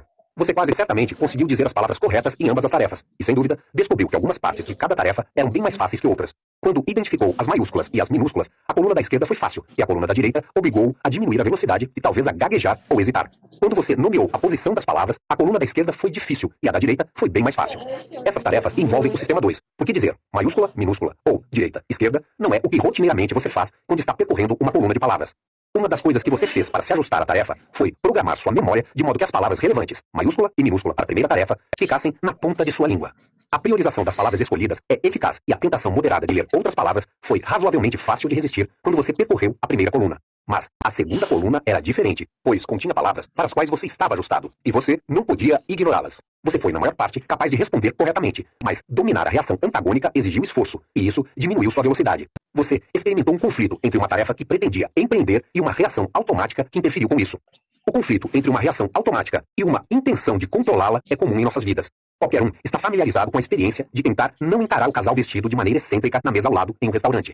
Também sabemos como é forçar nossa atenção em um livro chato, no qual nos pegamos constantemente voltando ao ponto em que a leitura parou de fazer sentido. Em lugares onde os invernos são muito rigorosos, é comum os motoristas terem a lembrança de seu carro derrapando sem controle no gelo e da luta para seguir instruções bem ensaiadas que exigem o contrário do que você normalmente faria. Gire o volante no sentido da derrapagem e haja o que houver, não toque no freio. E todo ser humano já passou pela experiência de não mandar alguém para o inferno. Uma das tarefas do sistema 2 é dominar os impulsos do sistema 1. Em outras palavras, o sistema 2 é encarregado do autocontrole. Ilusões. Para avaliar a autonomia do sistema 1, bem como a diferença entre impressões e crenças, dê uma boa olhada na figura 3 no PDF. A imagem não tem nada de notável. Duas linhas horizontais de diferentes comprimentos, com setas ou aletas nas extremidades, apontando em diferentes direções. A de baixo é obviamente mais comprida que a de cima. Isso é o que todos nós vemos, e naturalmente acreditamos no que vemos. Se algum dia já viu a figura, porém, a reconhece como sendo a famosa ilusão de Müller-Lyer, como pode facilmente confirmar medindo ambas as linhas com uma régua. Elas, na verdade, têm extensão idêntica. Agora que já mediu as linhas, você, seu sistema 2, o ser consciente que você chama de eu, tem uma nova crença. Você sabe que as linhas são igualmente longas. Se questionado sobre sua extensão, você vai dizer o que sabe, mas você continua a ver a linha de baixo como maior. Você decidiu acreditar na medição, mas não consegue impedir o sistema 1 de executar seu truque. Você não pode decidir ver as linhas como iguais, embora você saiba que são. Para resistir à ilusão, só existe uma coisa que você pode fazer. Deve aprender a desconfiar da extensão de linhas quando há setas anexadas às suas extremidades. Para implementar essa regra, você deve ser capaz de reconhecer o padrão ilusório e recordar o que sabe a respeito. Se for capaz de fazer isso, nunca mais será tapeado pela ilusão de Müller-Lyer. Mas continuará a haver uma linha como mais comprida do que a outra. Nem todas as ilusões são visuais. Há ilusões de pensamento que chamamos de ilusões cognitivas. Quando ainda estava na universidade, frequentei alguns cursos sobre arte e ciência da psicoterapia. Durante uma dessas aulas, o professor nos agraciou com uma pitada de sua sabedoria clínica. O que ele nos contou foi o seguinte: de tempos em tempos, você vai ter um paciente que vai lhe contar uma história perturbadora dos múltiplos equívocos cometidos em seu tratamento prévio. Ele passou por inúmeros médicos e nenhum tratamento deu certo. O paciente pode descrever lucidamente como seus terapeutas o compreenderam mal, mas que ele percebeu rapidamente que você é diferente. Você partilha dos mesmos sentimentos, está convencido de que o compreende e que vai poder ajudar. Nesse ponto, meu professor ergueu a voz e disse: nem sonhem em pegar esse paciente. Chutem-no para fora do consultório. Ele muito provavelmente é um psicopata e você não será capaz de ajudá-lo. Muitos anos depois, descobri que o professor nos advertia contra o charme psicopático, e a principal autoridade no estudo de psicopatia confirmou que o conselho do professor era sensato. A analogia com a ilusão de Müller-Lyer é próxima. O que nos estava sendo ensinado não era como devíamos nos sentir em relação ao paciente. Nosso professor partia da certeza de que a simpatia que sentiríamos pelo paciente não estaria sob nosso controle. Ela brotaria do sistema 1. Além do mais, não era para aprendermos a desconfiar de um modo geral de nossos sentimentos em relação aos pacientes. A lição era que uma forte atração por um paciente com um histórico repetido de tratamentos fracassados é um sinal perigoso, como as setas nas linhas paralelas. É uma ilusão cognitiva, e me foi ensinado, sistema 2, a reconhecê-la e ficar de sob aviso para não acreditar nela nem agir com base nisso. A pergunta que se faz com mais frequência sobre as ilusões cognitivas é se elas podem ser dominadas. A mensagem desses exemplos não é encorajadora. Como o sistema 1 opera automaticamente e não pode ser desligado a seu bel prazer, erros do pensamento intuitivo muitas vezes são difíceis de prevenir. Os vieses nem sempre podem ser evitados, pois o sistema 2 talvez não ofereça pista alguma sobre o erro. Mesmo quando dicas para prováveis erros estão disponíveis, estes só podem ser prevenidos por meio do monitoramento acentuado e da atividade diligente do sistema 2. Como um modo de viver sua vida, porém, vigilância contínua não necessariamente é um bem e certamente é algo impraticável. Questionar constantemente nosso próprio pensamento seria impossivelmente tedioso, e o sistema 2 é vagaroso e ineficiente demais para servir como um substituto para o sistema 1 na tomada de decisões rotineiras. O melhor que podemos fazer é um acordo, aprender a reconhecer situações em que os enganos são prováveis e se esforçar mais para evitar enganos significativos quando há muita coisa em jogo. A premissa desse livro é de que é mais fácil reconhecer os enganos das outras pessoas do que os nossos. Ficções úteis. Você foi convidado a pensar nos dois sistemas como agentes dentro da mente, com suas personalidades, capacidades e limitações individuais. Vou muitas vezes usar sentenças em que os sistemas são o sujeito, como o sistema 2 calcula produtos. O uso de uma linguagem assim é considerado um pecado nos círculos profissionais nos quais transito, pois parece explicar os pensamentos e ações de uma pessoa pelos pensamentos e ações de pessoas em miniatura, dentro da cabeça de alguém. Nota, agentes dentro da cabeça são chamados de homúnculos, e são, muito acertadamente, objetos de ridículo na profissão. Gramaticalmente, a sentença sobre o sistema 2 é semelhante a: o mordomo anda furtando o dinheiro das compras. Meus colegas observariam que a ação do mordomo, na verdade, explica o desaparecimento do dinheiro, e com razão, perguntam se a sentença sobre o sistema 2 explica como produtos são calculados. Minha resposta é que a breve sentença ativa, que atribui cálculo ao sistema 2, é planejada para ser uma descrição, não uma explicação. Ela é significativa apenas devido ao que você já sabe sobre o sistema 2. É uma forma abreviada para o seguinte: a aritmética mental é uma atividade que exige esforço, não deve ser realizada quando você está fazendo uma curva à esquerda e está associada a pupilas dilatadas e batimento cardíaco acelerado. De modo similar, a afirmação de que dirigir em via sob condições rotineiras cabe ao sistema 1 significa que guiar o carro por uma curva é algo automático e quase não exige esforço. Implica também que o motorista experiente pode andar por uma estrada vazia enquanto conversa. Finalmente, o sistema 2 impediu James de reagir tolamente ao insulto. Significa que James teria sido mais agressivo em sua reação se sua capacidade para o controle laborioso houvesse sido danificada, por exemplo, se estivesse bêbado. O sistema 1 e o sistema 2 são tão centrais à história que conto neste livro que devo deixar absolutamente claro que se tratam de personagens fictícios. Sistemas 1 e 2 não são sistemas no sentido clássico de entidades com aspectos ou partes que interagem. E não há nenhuma parte do cérebro que um ou outro sistema chamaria de lar. Você pode muito bem perguntar: qual a finalidade de introduzir personagens fictícios com nomes horríveis num livro sério? A resposta é que os personagens são úteis, devido a determinadas peculiaridades de nossas mentes, a sua e a minha. Uma sentença é compreendida mais facilmente se descreve o que um agente, o sistema 2, faz do que se descreve o que determinada coisa é, quais propriedades ela tem. Em outras palavras, o sistema 2 é um sujeito melhor para uma sentença do que a expressão aritmética mental. A mente, sobretudo o sistema 1, parece dotada de uma competência especial para a construção e interpretação de histórias sobre agentes ativos, que têm personalidades, hábitos e capacidades. Você formou rapidamente uma má opinião do mordomo ladrão, está esperando mais comportamento inadequado vindo dele, e vai se lembrar dele por algum tempo. É o que espero que aconteça também com a linguagem dos sistemas. Por que chamá-los de sistema 1 e sistema 2, em vez de termos mais descritivos como sistema automático e sistema oneroso? O motivo é simples. Sistema automático leva mais tempo para ser dito que sistema 1, e desse modo toma mais espaço em sua memória de trabalho. Isso faz diferença, porque qualquer coisa que ocupe sua memória de trabalho reduz sua capacidade de pensar. Você deve tratar o sistema 1 e o sistema 2 como apelidos, como Bob e Joe, identificando personagens que virá a conhecer ao longo deste livro.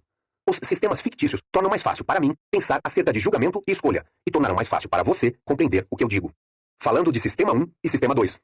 Ele teve uma impressão, mas parte de suas impressões são ilusões. Isso foi uma pura reação de sistema 1. Ela reagiu à ameaça antes de reconhecê-la. Esse é seu sistema 1 falando. Reduz a velocidade e deixe seu sistema 2 assumir o controle. 2. Atenção e esforço. Na improvável eventualidade de este livro ser transformado em filme, o sistema 2 seria um personagem secundário que acredita ser o herói. O traço definidor do sistema 2 nesta história é que suas operações são trabalhosas, e uma de suas principais características é a preguiça, uma relutância em investir mais esforço do que o estritamente necessário. Como consequência, os pensamentos e ações que o sistema 2 acredita ter escolhido são muitas vezes orientados pela figura no centro da história, o sistema 1. Entretanto, há tarefas vitais que apenas o sistema 2 pode realizar, pois elas exigem esforço e ações de autocontrole em que as intuições e impulsos do sistema 1 são subjugados. Esforço mental. Se você deseja experimentar seu sistema 2 operando a plena carga, o seguinte exercício fará isso. Ele deve conduzir você aos limites de suas capacidades cognitivas dentro de 5 segundos. Para começar, crie diversas sequências de 4 dígitos, todas diferentes, e escreva cada sequência numa ficha. Ponha uma ficha em branco no alto da pilha. A tarefa que você vai empreender chama-se Adicione 1. Funciona assim. Comece batendo um ritmo uniforme. Ou, melhor ainda, ajuste um metrônomo em uma batida por segundo. Remova a ficha em branco e leia os 4 dígitos em voz alta. Espere 2 batidas. Depois, diga uma sequência em que cada um dos dígitos originais é aumentado em 1. Se os dígitos na ficha são 5294, a resposta correta é 6305. Manter o ritmo é importante. Poucas pessoas são capazes de lidar com mais de 4 dígitos na tarefa do Adicione 1. Mas se você quer um desafio mais difícil, tente um Adicione 3. Se você gostaria de saber o que seu corpo está fazendo enquanto sua mente trabalha pesado, junte 2 pilhas de livros numa mesa robusta. Ponha uma câmera de vídeo em uma e apoie seu queixo na outra. Deixe a câmera funcionando e olhe para a lente enquanto trabalha nos exercícios de Adicione 1 ou Adicione 3. Posteriormente, você vai descobrir nas alterações de tamanho de suas pupilas um registro fiel de como você deu duro na tarefa. Tenho uma longa história pessoal com a tarefa de adicione 1.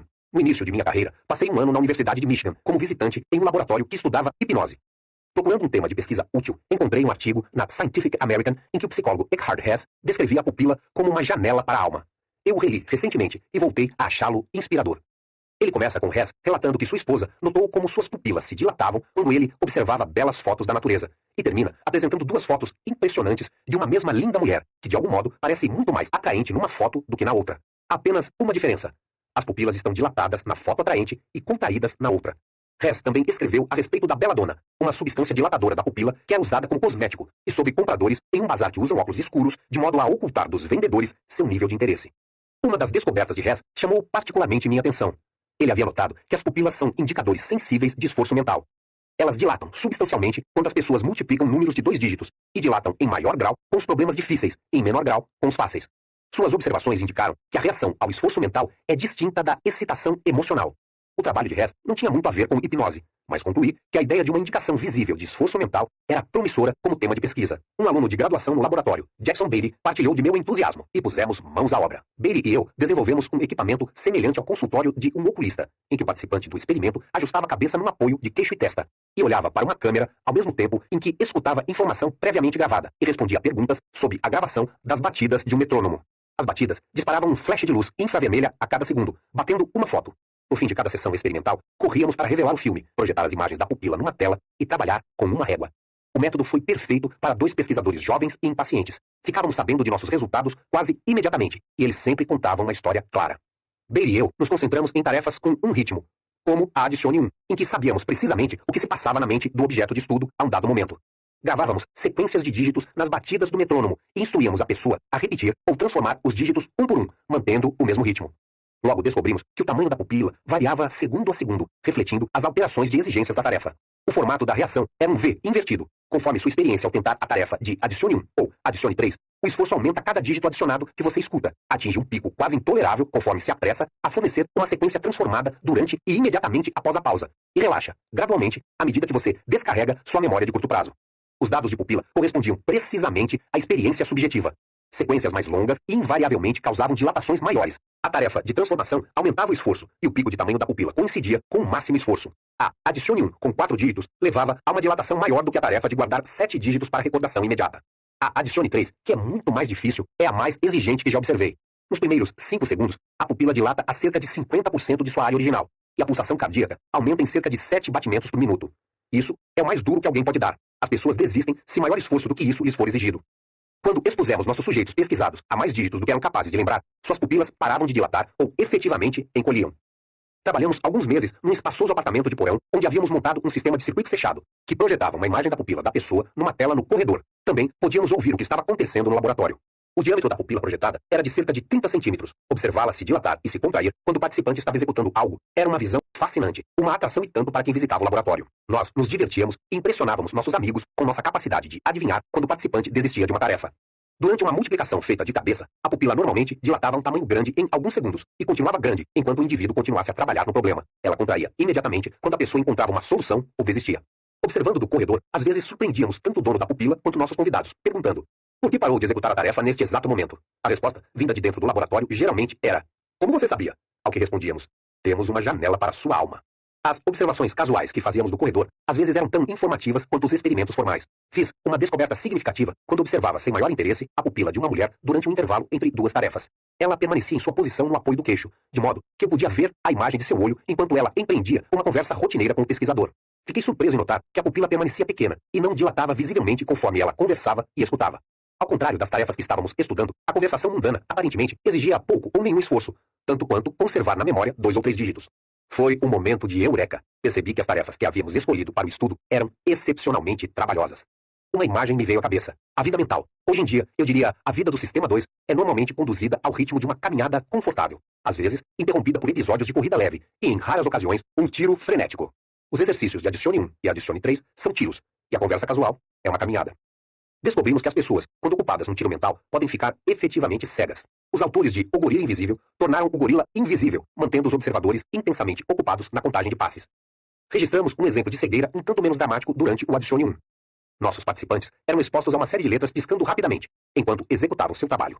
Haviam recebido instrução de dar total prioridade à tarefa, mas também precisavam informar, ao final da tarefa, com os dígitos, se a letra K aparecera em algum momento durante o experimento. A principal descoberta foi que a capacidade de detectar e informar a letra-alvo foi alterada no decorrer dos 10 segundos iniciais do exercício.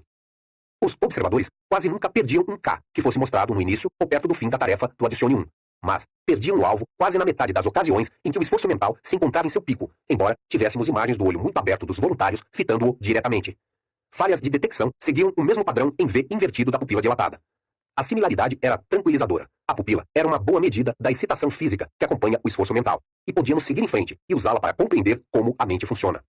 De modo bem similar ao medidor de eletricidade fora de sua casa ou apartamento, as pupilas fornecem um indicador do ritmo atual em que sua energia mental é utilizada. Nota: a tentativa de desempenhar várias tarefas ao mesmo tempo vai de encontro a dificuldades de diversos tipos. Por exemplo, é fisicamente impossível dizer duas coisas diferentes exatamente ao mesmo tempo. E pode ser mais fácil combinar uma tarefa auditiva e visual do que combinar duas tarefas visuais ou duas tarefas auditivas. Teorias psicológicas destacadas vêm tentando atribuir toda interferência mútua entre tarefas à competição por mecanismos separados. Com prática, a capacidade da pessoa para multitarefa de modos específicos pode melhorar. Porém, a ampla variedade de tarefas muito difíceis que interferem umas nas outras apoia a existência de uma fonte geral de atenção ou esforço que é necessária em muitas tarefas. A analogia vai fundo. Seu uso da eletricidade depende do que você decidiu fazer, seja acender a luz de um quarto, seja tostar uma fatia de pão. Quando você aciona um interruptor ou uma torradeira, isso puxa a energia necessária, mas não mais que isso.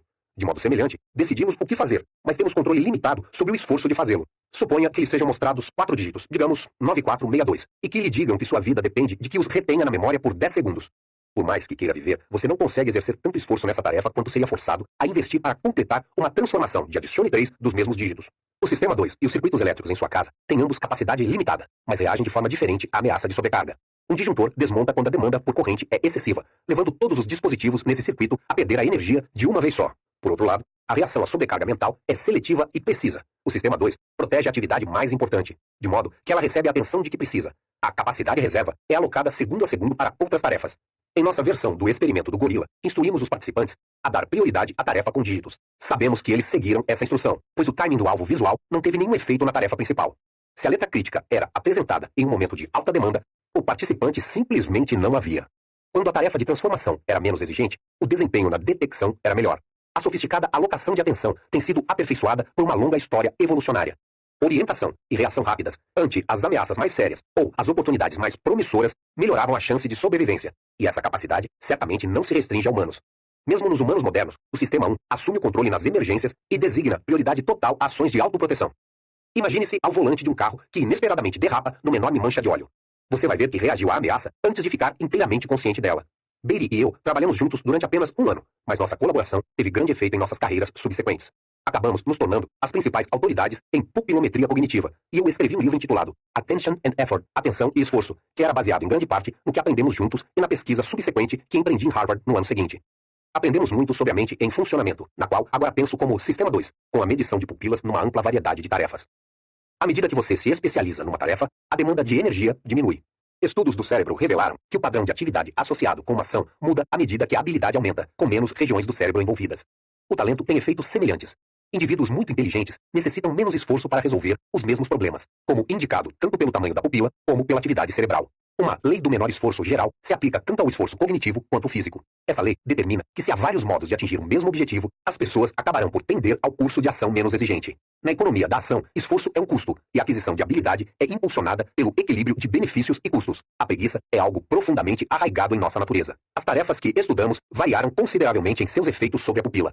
Na linha de base, nossos indivíduos estavam acordados, conscientes e prontos para iniciar a tarefa, provavelmente em um nível maior de alerta e prontidão cognitiva do que o normal. Nota do tradutor. Baseline. Conjunto inicial de dados ou observações utilizados como referência em um estudo. Guardar 1 ou 2 dígitos na memória, ou aprender a associar uma palavra com um dígito, 3 igual porta, gerava efeitos confiáveis no alerta momentâneo acima dessa linha base, mas os efeitos eram minúsculos, apenas 5% do aumento no diâmetro da pupila associado com o adicione 3. Uma tarefa que exigia discriminar a intensidade de 2 sons provocava dilatações significativamente mais amplas. Pesquisa recente revelou que inibir a inclinação de se ler palavras distrativas, como na figura 2 do capítulo anterior, também induz a um esforço moderado. Testes de memória de curto prazo para 6 ou 7 dígitos foram mais trabalhosos. Como você mesmo pode experimentar, o pedido para lembrar e dizer em voz alta seu número de telefone ou a data de aniversário de seu cônjuge exige também um esforço breve, mas significativo, pois a sequência toda deve ser retida na memória enquanto uma resposta é organizada. A multiplicação de cabeça com números de 2 dígitos e a tarefa do adicione 3 estão perto do limite do que a maioria das pessoas consegue fazer. O que torna algumas operações cognitivas mais exigentes e trabalhosas que outras. Que resultados devemos adquirir na moeda da atenção? O que o Sistema 2 faz que o Sistema 1 não consegue? Hoje, podemos arriscar algumas respostas para essas perguntas. O esforço é exigido para manter simultaneamente na memória diversas ideias que exigem ações separadas ou que precisam ser combinadas de acordo com uma regra. Repassar mentalmente sua lista de compras quando você entra no supermercado. Escolher entre peixe e vitela no restaurante. Combinar um resultado surpreendente obtido após um estudo com a informação de que a amostra era pequena, por exemplo. O Sistema 2 é o único que pode seguir regras, comparar objetos com base em diversos atributos e fazer escolhas deliberadas a partir de opções. O automático Sistema 1 não dispõe dessas capacidades. O Sistema 1 detecta relações simples. Eles são todos parecidos. O filho é bem mais alto que o pai e se sobressai em integrar informação sobre uma coisa. Mas ele não lida com tópicos distintos e múltiplos de uma vez. Tampouco é proficiente a usar informação puramente estatística. O Sistema 1 vai detectar que uma pessoa descrita como dócil e organizada, com necessidade de ordem e estrutura e uma paixão pelo detalhe, se assemelha a uma caricatura de bibliotecário. Mas combinar essa intuição com conhecimento sobre o pequeno número de bibliotecários é tarefa que apenas o Sistema 2 consegue realizar, se o Sistema 2 souber como fazer tal coisa, o que é verdadeiro para poucas pessoas. Uma capacidade crucial do Sistema 2 é a adoção de ajustes de tarefa, task sets. Ele pode programar a memória para obedecer a uma instrução que passa por cima de reações habituais. Considere o seguinte: conte todas as ocorrências da letra F numa página de um livro. Essa não é uma tarefa que você já tenha realizado antes e não é algo que fará naturalmente, mas seu Sistema 2 pode se encarregar dela. Será trabalhoso para você se ajustar a fazer esse exercício e trabalhoso levá-lo a termo, embora você certamente melhorará com a prática. Os psicólogos falam de controle executivo para descrever a adoção e o término dos ajustes de tarefa, e os cientistas identificaram as principais regiões do cérebro que agem na função executiva. Uma dessas regiões está envolvida sempre que um conflito precisa ser resolvido. Outra é a área pré-frontal do cérebro, uma região que é substancialmente mais desenvolvida em humanos do que em outros primatas, e está envolvida em operações que associamos com a inteligência. Agora, suponhamos que no fim da página você receba outra instrução. Conte todas as vírgulas da página seguinte daquele livro. Isso vai ser mais difícil, pois você terá de superar a tendência recém-adquirida de concentrar sua atenção na letra F. Uma das descobertas significativas dos psicólogos cognitivos em décadas recentes é que passar de uma tarefa a outra é trabalhoso, sobretudo sob a pressão do tempo. Nota do tradutor. A expressão utilizada em psicologia cognitiva e experimental é task switching, ou comutação de tarefa. A necessidade de comutar rápido é um dos motivos para o adicione 3 e a multiplicação mental serem tão difíceis. Para realizar a tarefa de adicione 3, você deve reter diversos dígitos em sua memória de trabalho, simultaneamente, associando cada um com uma operação particular. Alguns dígitos estão na fila para serem transformados. Um está em processo de transformação, e outros, já transformados, estão sendo retidos para serem reportados. Testes modernos de memória de trabalho exigem que o indivíduo comute repetidamente entre duas tarefas exigentes, guardando os resultados de uma operação enquanto realiza outra. As pessoas que se saem bem nesse tipo de teste tendem a se sair bem em testes de inteligência geral. Entretanto, a capacidade de controlar a atenção não é simplesmente uma questão de inteligência. Medidas de eficácia no controle da atenção predizem o desempenho de controladores de tráfego aéreo e de pilotos da Força Aérea Israelense, além dos efeitos da inteligência. A pressão do tempo é outra motriz do esforço. Quando você executava o exercício de adicione 3, a pressa foi imposta em parte pelo metrônomo e em parte pela carga na memória. Como um malabarista com várias bolas no ar, você não pode se dar ao luxo de diminuir a velocidade. O ritmo pelo qual os materiais se desintegram na memória dita a velocidade, levando-o a redefinir e repassar a informação antes que ela se perca. Qualquer tarefa exigindo que você mantenha em mente diversas ideias ao mesmo tempo apresenta esse mesmo caráter urgente. A menos que você tenha a boa sorte de possuir uma memória de trabalho de grande capacidade, talvez você seja forçado a dar duro desconfortavelmente. As formas mais laboriosas de pensamento lento são as que exigem que você pense rápido. Você com certeza observou, quando realizava o adicione 3, como é incomum que sua mente trabalhe tão pesado. Mesmo que você ganhe a vida pensando, poucas tarefas mentais em que você se envolve ao longo de um dia de trabalho são tão exigentes quanto o adicione 3, ou mesmo tão exigentes quanto armazenar 6 dígitos para recordação imediata. Normalmente, evitamos a sobrecarga mental, dividindo nossas tarefas em múltiplos passos fáceis, relegando os resultados intermediários à memória de longo prazo ou ao papel, em vez de relegá-los à memória de trabalho, que fica facilmente sobrecarregada. Cobrimos longas distâncias, dando tempo ao tempo e conduzindo nossas vidas mentais pela lei do menor esforço.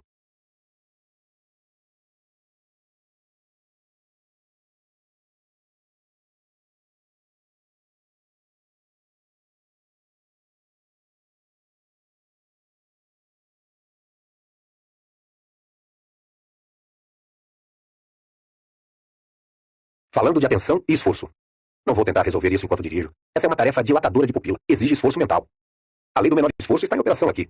Ele vai pensar o menos possível. Ela não se esqueceu da reunião. Estava completamente concentrada em outra coisa quando a reunião foi marcada e simplesmente não escutou o que você disse. O que me veio rapidamente à mente foi uma intuição do sistema 1. Terei de começar outra vez e deliberadamente dar uma busca em minha memória. 3. O controlador preguiçoso. Passo alguns meses por ano em Berkeley, e um dos meus maiores prazeres por lá é uma caminhada diária de 6 quilômetros por uma trilha nas colinas, com uma linda vista da Baía de São Francisco. Normalmente, conto o tempo que faço e aprendi um bocado sobre esforço fazendo isso. Descobri uma velocidade de cerca de 10 minutos por quilômetro, na qual sinto-me como se passeasse.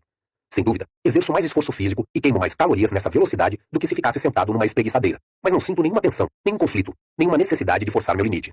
Também consigo pensar e trabalhar quando estou caminhando nessa velocidade. Na verdade, desconfio que a excitação física branda da caminhada possivelmente se traduza em maior agilidade mental. O sistema 2 também possui uma velocidade natural. Você gasta alguma energia mental em pensamentos aleatórios e em monitorar o que acontece em torno de si, mesmo quando sua mente não faz nada em particular, mas há pouca atenção. A menos que você esteja numa situação que o deixe extraordinariamente cauteloso ou constrangido, monitorar o que acontece no ambiente ou dentro de sua cabeça exige pouco esforço. Você toma várias pequenas decisões conforme dirige seu carro, absorve alguma informação conforme lê o jornal, e conversa amenidades rotineiras com um cônjuge ou um colega, tudo com pouco esforço e nenhuma atenção.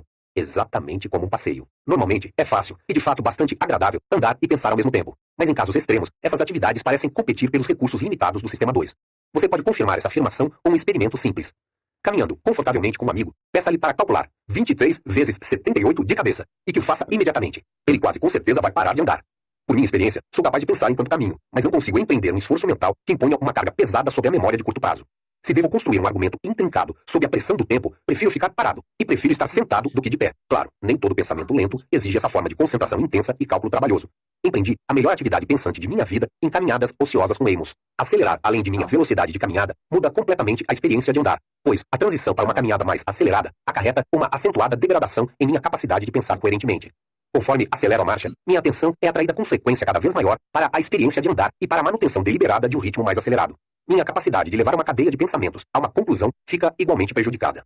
Na máxima velocidade que consigo manter pelas colinas, cerca de 8 a 9 minutos por quilômetro, nem mesmo tento pensar em mais nada. Além do esforço físico de mover meu corpo rapidamente pela trilha, um esforço mental de autocontrole é necessário para resistir à tentação premente de diminuir a velocidade. Autocontrole e pensamento deliberado, aparentemente, exigem o mesmo orçamento limitado de esforço. Para a maioria de nós, na maior parte do tempo, a manutenção de uma cadeia coerente de pensamento e o ocasional envolvimento em um pensamento trabalhoso também exigem autocontrole. Embora eu não tenha conduzido um estudo sistemático, desconfio que a comutação frequente de tarefas e a aceleração do trabalho mental não sejam intrinsecamente prazerosos e que as pessoas os evitam na medida do possível. É assim que a lei do menor esforço se torna uma lei.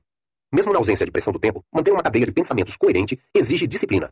Alguém que observe o número de vezes que verifico meus e-mails ou olho dentro da geladeira durante uma hora em que estou escrevendo, poderia inferir, razoavelmente, uma vontade de escapar e concluir que me manter na tarefa exige mais autocontrole do que sou capaz de reunir. Felizmente, o trabalho cognitivo nem sempre é aversivo, e as pessoas, às vezes, empregam um esforço considerável por longos períodos de tempo sem ter de empregar a força de vontade. O psicólogo Mihaly Csikszentmihalyi fez mais do que qualquer outra pessoa para estudar esse estado de atenção sem esforço, e o nome que propôs para isso, fluxo, flow, tornou-se parte da linguagem. As pessoas que experimentam o fluxo descrevem-no como um estado de concentração sem esforço tão profundo que elas perdem a noção do tempo, de si mesmas, de seus problemas. E suas descrições da alegria desse estado são tão persuasivas que Csikszentmihalyi o chamou de uma experiência ótima, optimal experience. Muitas atividades podem induzir uma sensação de fluxo, desde pintar até participar de uma corrida de motocicletas. E para alguns escritores sortudos que conheço, até escrever um livro é muitas vezes uma experiência ótima. O fluxo separa distintamente as duas formas de esforço, concentração na tarefa e controle deliberado da atenção. Correr de moto a 250 km por hora e disputar uma partida competitiva de xadrez são, sem dúvida, ações muito trabalhosas.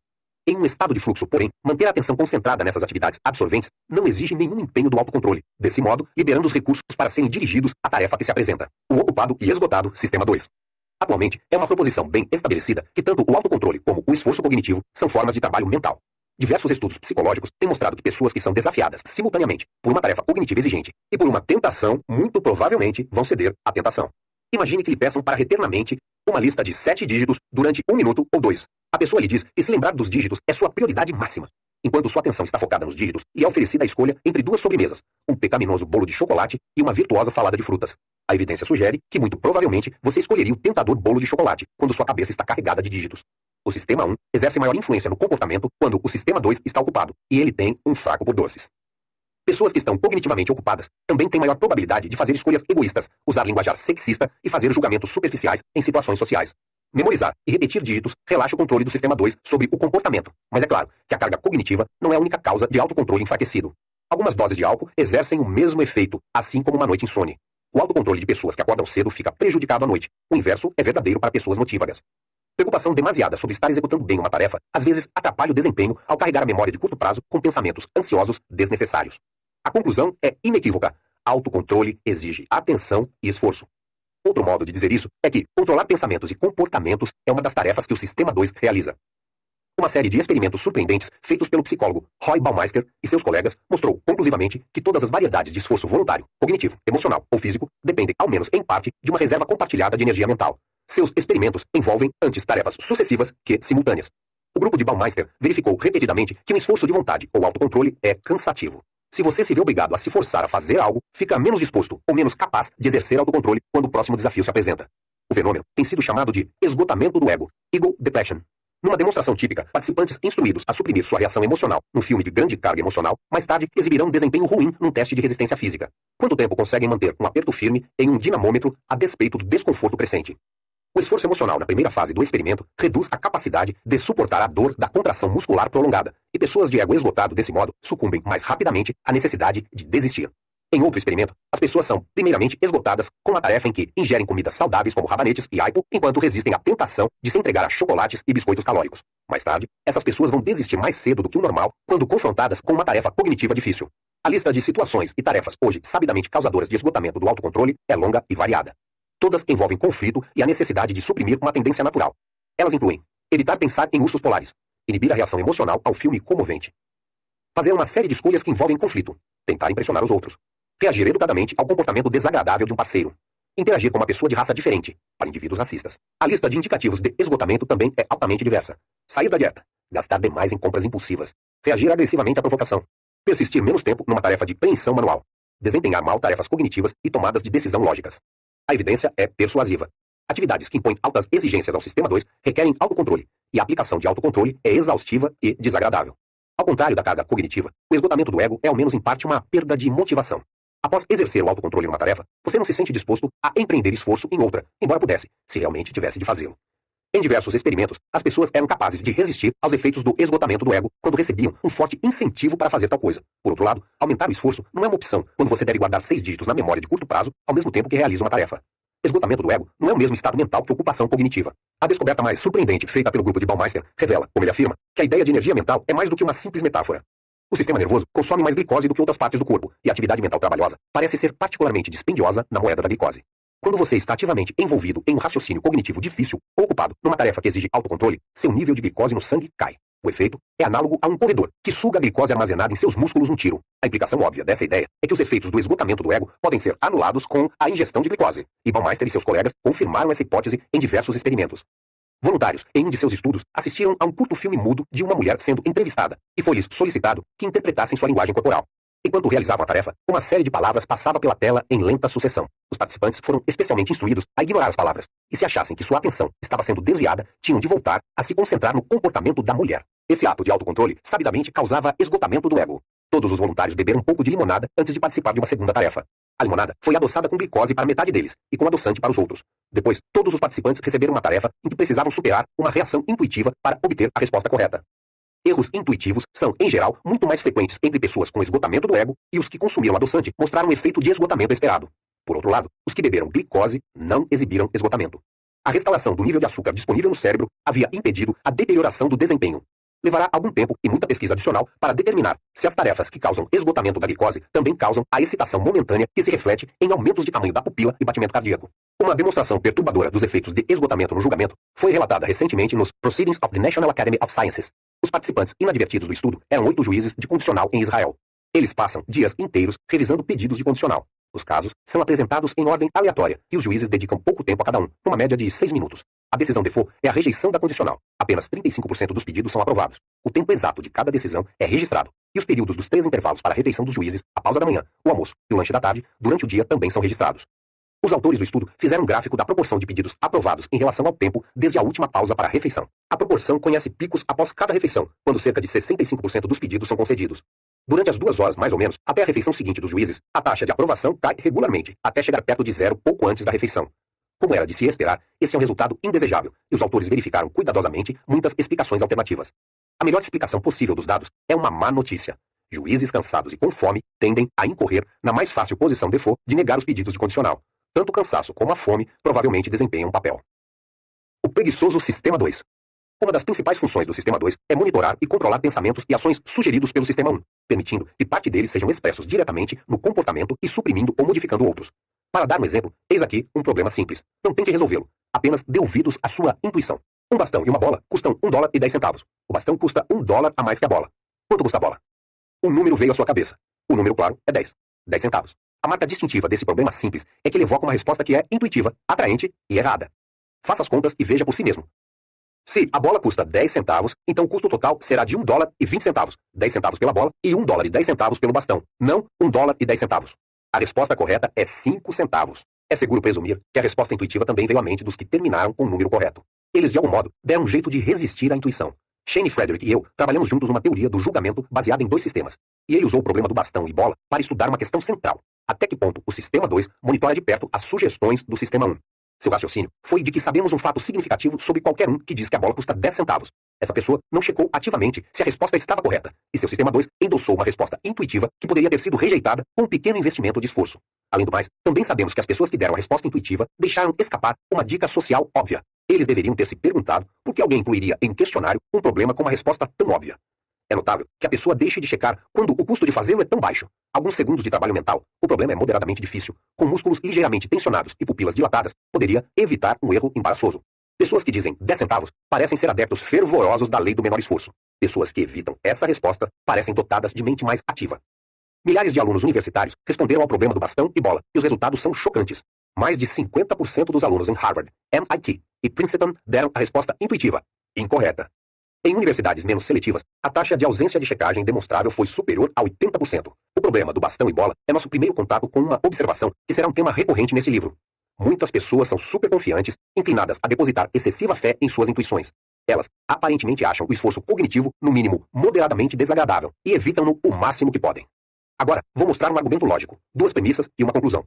Tente determinar, o mais rapidamente que conseguir, se o argumento é logicamente válido. A conclusão parte das premissas. Todas as rosas são flores. Algumas flores murcham rápido. Logo, algumas rosas murcham rápido. A grande maioria dos estudantes universitários endossa esse silogismo como válido. Na verdade, o argumento é falho, pois é possível que as rosas não estejam entre as flores que murcham rápido. Assim como, no problema do bastão e bola, uma resposta plausível vem imediatamente à cabeça. Superá-la exige trabalho duro. A ideia insistente de que é verdade, torna difícil verificar a lógica, e a maioria das pessoas não se dá o trabalho de pensar sobre o problema. Esse experimento tem implicações desencorajadoras para o raciocínio na vida cotidiana. Ele sugere que quando as pessoas acreditam que uma conclusão é verdadeira, também ficam muito propensas a acreditar nos argumentos que parecem sustentá-la, mesmo que esses argumentos não sejam confiáveis. Se o sistema 1 está envolvido, a conclusão vem primeiro e os argumentos se seguem. A seguir, considere a pergunta e responda a ela rapidamente antes de prosseguir com a leitura. Quantos assassinatos ocorrem no estado de Michigan em um ano? A questão, que também foi imaginada por Shane Frederick, é mais uma vez um desafio ao sistema 2. A manha é se a pessoa que responde vai lembrar que Detroit, uma cidade com alto índice de criminalidade, fica em Michigan. Estudantes universitários nos Estados Unidos sabem desse fato e identificam corretamente Detroit como a maior cidade em Michigan. Mas o conhecimento de um fato não é tudo ou nada. Fatos que sabemos nem sempre vêm à mente quando precisamos deles. Pessoas que se lembram de que Detroit fica em Michigan oferecem estimativas mais elevadas da taxa de homicídios no estado do que pessoas que não sabem disso. Mas a maioria dos consultados por Frederick não pensou na cidade quando questionados sobre o estado.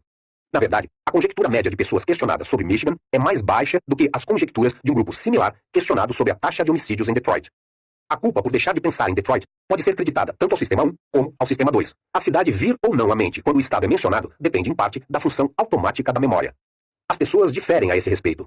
A representação do estado de Michigan é muito detalhada na mente de algumas pessoas. Moradores do estado têm maior probabilidade de recordar muitos fatos sobre ele do que pessoas que vivem em outro lugar. Estudiosos de geografia vão se recordar mais do que pessoas especializadas em estatísticas e beisebol. Indivíduos mais inteligentes apresentam maior probabilidade do que outros de guardar representações detalhadas da maioria das coisas.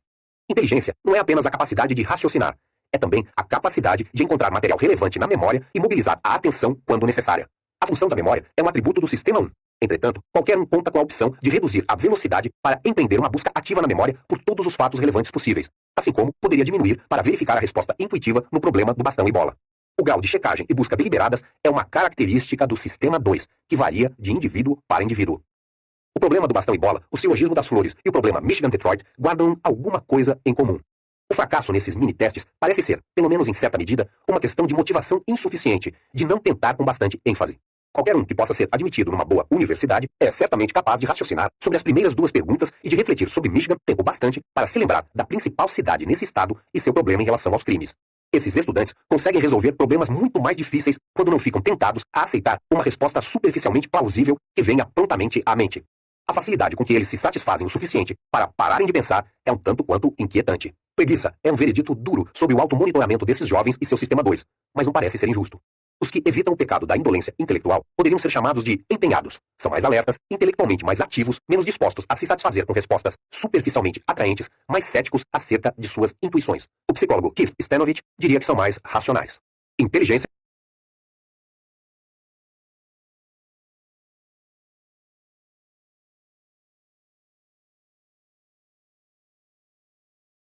controle, racionalidade. Os pesquisadores têm aplicado diversos métodos para examinar a ligação entre pensamento e autocontrole. Alguns abordam o problema fazendo a pergunta correlata. Se as pessoas fossem classificadas segundo seu autocontrole e segundo sua competência cognitiva, os indivíduos teriam posições similares nas duas classificações. Em um dos mais famosos experimentos na história da psicologia, Walter Mischel e seus alunos expuseram crianças de 4 anos a um dilema cruel. Elas podiam escolher entre uma pequena recompensa, um biscoito recheado Oreo, que ganhariam a qualquer momento, ou uma recompensa maior, 2 biscoitos, pela qual teriam de aguardar 15 minutos sob difíceis condições. Elas tinham de permanecer sozinhas numa sala, de frente para uma mesa com 2 objetos, um único biscoito e um sino que a criança podia tocar a qualquer momento para chamar o condutor da experiência e receber aquela única bolacha. Como o experimento foi descrito, não havia brinquedos, livros, quadros, nem qualquer outro objeto potencialmente distrativo no ambiente. O adulto deixava a sala e só voltava depois de 15 minutos, ou após a criança ter tocado o sino, comido as recompensas, ficado de pé, ou mostrado algum sinal de desconforto. As crianças eram observadas por um espelho unidirecional, e o filme que exibe seu comportamento durante o tempo de espera sempre faz o público morrer de rir. Mais ou menos a metade das crianças conseguiu a proeza de esperar os 15 minutos, principalmente mantendo sua atenção longe da tentadora recompensa. 10 ou 15 anos depois, um grande fosso se abrira entre os que haviam resistido à tentação e os demais. Os resistentes tinham um grau mais elevado de controle de execução em tarefas cognitivas e, especialmente, a capacidade de realocar efetivamente sua atenção. Como os jovens adultos eram menos propensos a usar drogas, uma diferença significativa na competência intelectual emergiu.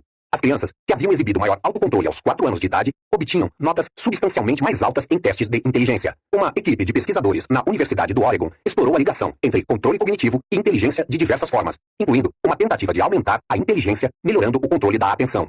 Durante 5 sessões de 40 minutos, eles expuseram crianças com idade entre 4 e 6 anos a vários jogos de computador, especialmente projetados para exigir atenção e controle. Em um dos exercícios, as crianças utilizavam um joystick para puxar um gato e movê-lo até uma área gramada, enquanto evitavam um terreno enlameado. As áreas gramadas, pouco a pouco, encolhiam e o terreno com lama aumentava, exigindo progressivamente maior controle de precisão. Os pesquisadores descobriram que treinar a atenção não melhorava apenas o controle de execução. Acertos em testes de inteligência não verbais também melhoravam, e a melhora era conservada por vários meses. Outra pesquisa feita pelo mesmo grupo identificou genes específicos que estão envolvidos no controle da atenção. Revelou que técnicas de criação dos pais também afetavam essa capacidade e demonstraram uma ligação estreita entre a capacidade das crianças de controlar sua atenção e a capacidade de controlar suas emoções. Shane Frederick construiu um teste de reflexo cognitivo, Cognitive Reflection Test, consistindo no problema do bastão e bola, e 2 outras perguntas, escolhidas porque também convidam a uma resposta intuitiva que é tão tentadora quanto errada. As perguntas são mostradas no capítulo 5. Em seguida, ele estudou as características de estudantes que tiveram índice de acerto muito baixo nesse teste. A função fiscalizadora do sistema 2 é fraca nessas pessoas. E descobriram que eles tendem a responder a perguntas com a primeira ideia que lhes vem à mente, e relutam em investir o esforço necessário para checar suas intuições. Indivíduos que de modo pouco crítico seguem suas intuições acerca de problemas também são propensos a aceitar outras sugestões do sistema 1. Em particular, eles são impulsivos, impacientes e ávidos por receber gratificação imediata. Por exemplo, 63% dos intuitivos responderam que prefeririam ganhar $3.400 nesse mês a ganhar $3.800 no mês seguinte. Apenas 37% dos que resolvem todos os 3 problemas corretamente têm a mesma preferência míope por receber uma quantia menor imediatamente.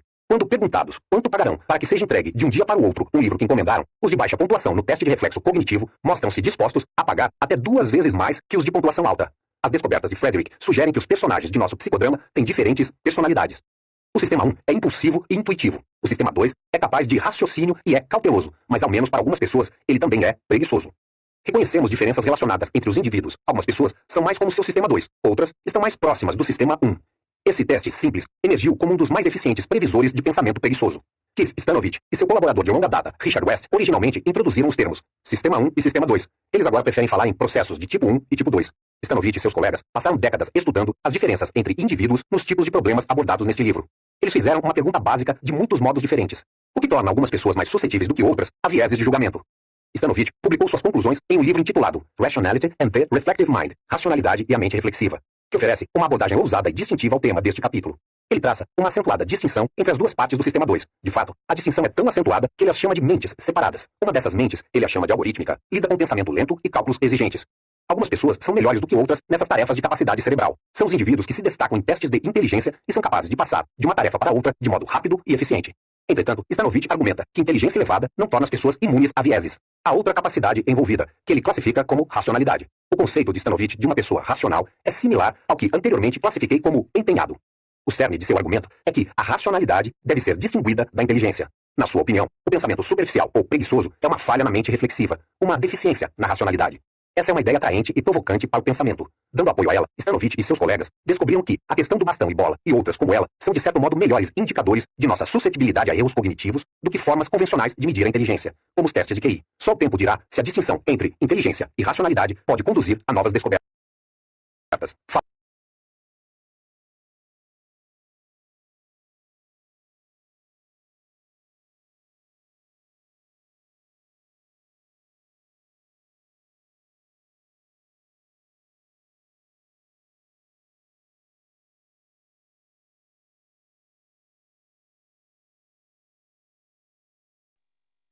Uau! Esse é um livro tipo Investidor Inteligente, né? É um livro de pesquisa. Então, ele tem detalhes, né? Repete, mostra exemplo, um exemplo, dois exemplos, volta, fala de novo sobre a mesma coisa. É interessante, mas ele é mais denso, né?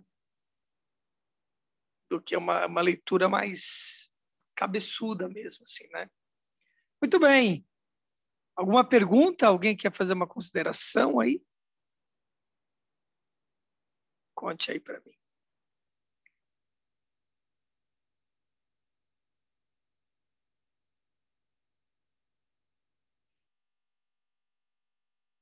E aí?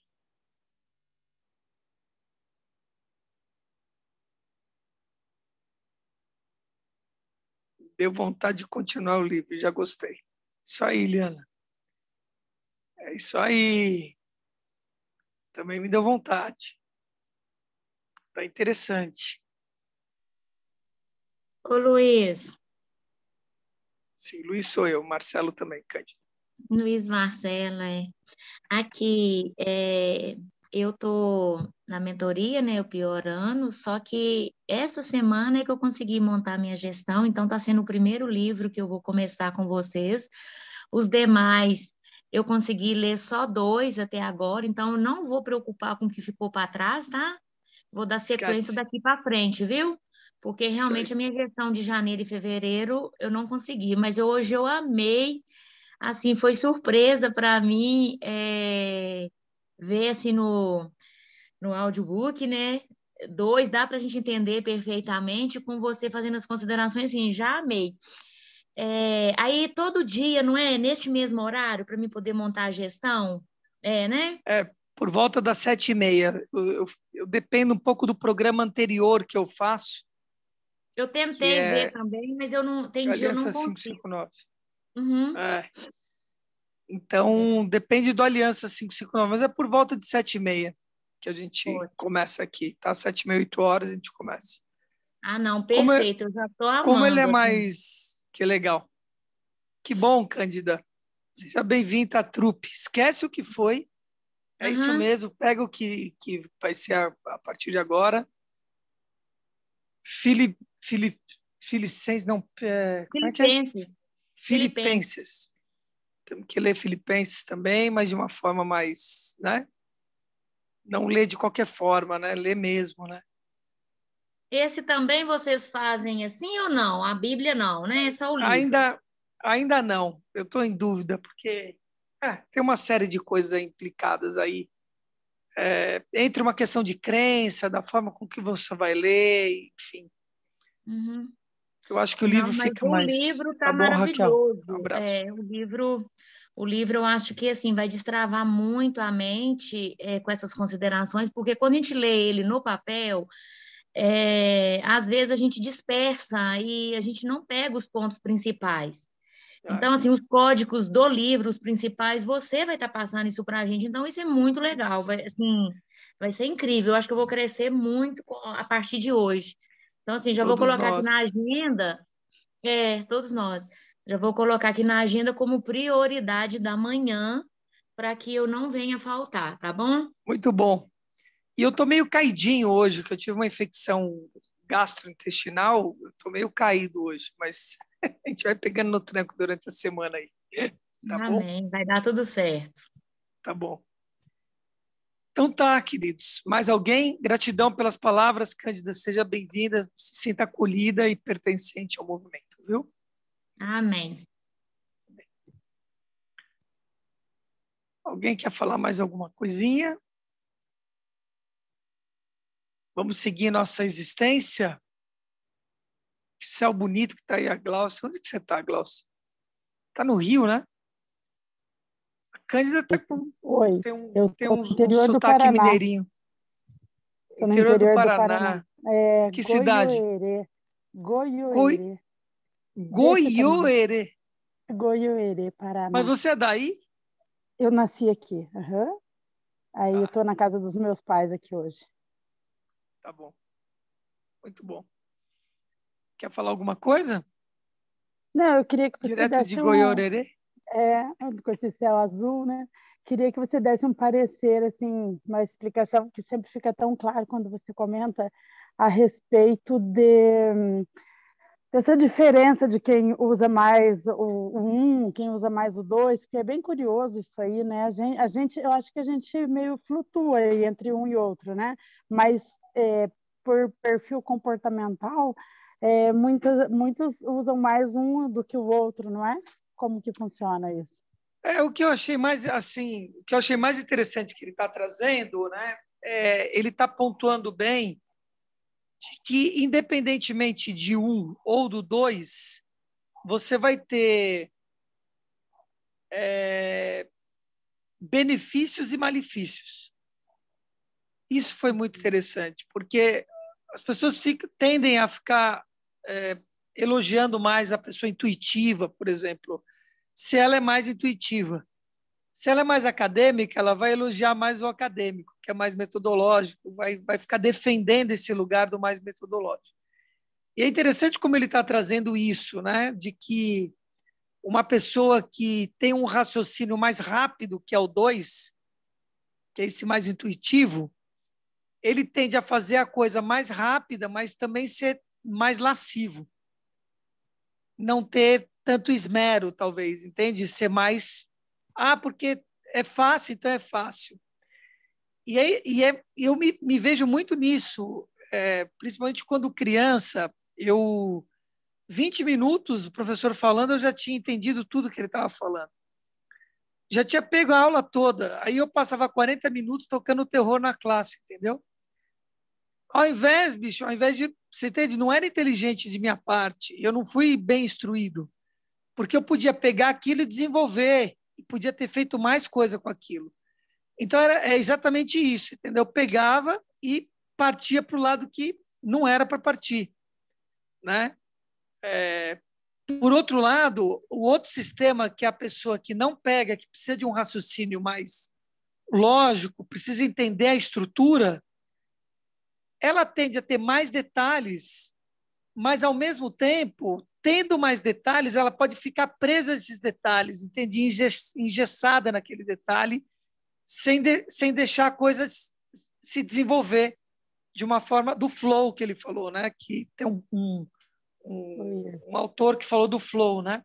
Sem deixar que o flow aconteça, ficar preso nesse lugar. Então, são esses dois lugares, entende? E outra coisa que ele trouxe que é interessante, isso pode acontecer em várias áreas. Você pode ser artisticamente, por exemplo, mas ser 2 nas tarefas de casa. Não é porque você é um em tudo. Isso foi bem interessante também que ele trouxe, né? Que você tem coisas tem coisas 2. Agora, o interessante é observar isso, como que a gente opera, né, nesse lugar, e como a gente se comunica com o outro. Isso foi outra coisa que ele trouxe bastante ali, que a gente precisa estar atento a isso, e o Pablo trouxe hoje de manhã também sobre isso, da questão da comunicação. Não é só você emitir, emitir e voltar, né? Você tem que ter esse caminho, né? Então, a partir do momento que você tem esse sistema 1 e 2, como que está operando no coletivo também? Isso é uma outra questão que talvez ele aborde um pouco mais para frente, né? Com mais interesse, mais foco nisso. Mas basicamente é isso, né? É esse sistema mais intuitivo e mais racional operando aí, né? Foi bom, Glaucia? Pegou? Sim, bom, sempre bom, né? É bem interessante essa questão da comunicação, porque como isso abre ou fecha portas, né? Eu gostei muito da aula do Pablo de hoje, falando sobre a comunicação, e eu tenho buscado muito aprender sobre isso, porque eu tive muitas portas fechadas e muita dificuldade em comunicação. E é vital em relacionamentos, né? E tem vários tipos de comunicação, né? Comunicação verbal, né? Escrita, corporal, né? E ele chama sempre bastante atenção de que a corporal é a que mais entrega, Mais né? fala, né? Sim. Mais entrega. E o como fala também, né? O como fala é 38% também, é bem significativo, né? É isso. Por isso sempre sorri. Sim. Sempre estar com um sorriso no rosto, cara, é muito essa importante. É uma característica sua que eu admiro, sabia? Você sempre entra com um sorrisão, sempre uma gargalhada, isso é muito legal, muito legal. É receptivo, né? A gente se sente acolhido quando você já começa com um sorriso. Né? Empático. Isso mesmo. E eu digo mais sobre isso, assim, praticar isso, mesmo que não seja verdadeiro no princípio. Sim. Que se torne verdadeiro isso, entende? Porque o meu é muito espontâneo, o meu já é isso mesmo, né? Não tem... raramente eu me esforço para fazer isso, né? Tem momentos que sim, eu já tive momentos em que eu abri uma live e eu saí de um ponto de tensão por trabalho, por qualquer coisa, mas abriu, cara. Aí você pensa isso? Você programa isso? Isso tem a ver com a arte, né? Porque como é que você vai entrar em cena de cara feia? Sim. Não tem jeito. Então eu fui treinado para isso, entendeu? E aí você pode entrar isso de uma forma caricata, em cena, ou ficar com a cara emburrada, fazer aquilo com a cara emburrada, ou realmente encarnar o personagem. Esse é o lugar, entende? Que você encarna o personagem. Você passa a ser aquilo. Ele fala aí de psicodrama, várias vezes não explica o que é psicodrama. Isso vem de Moreno, né? O psicodrama.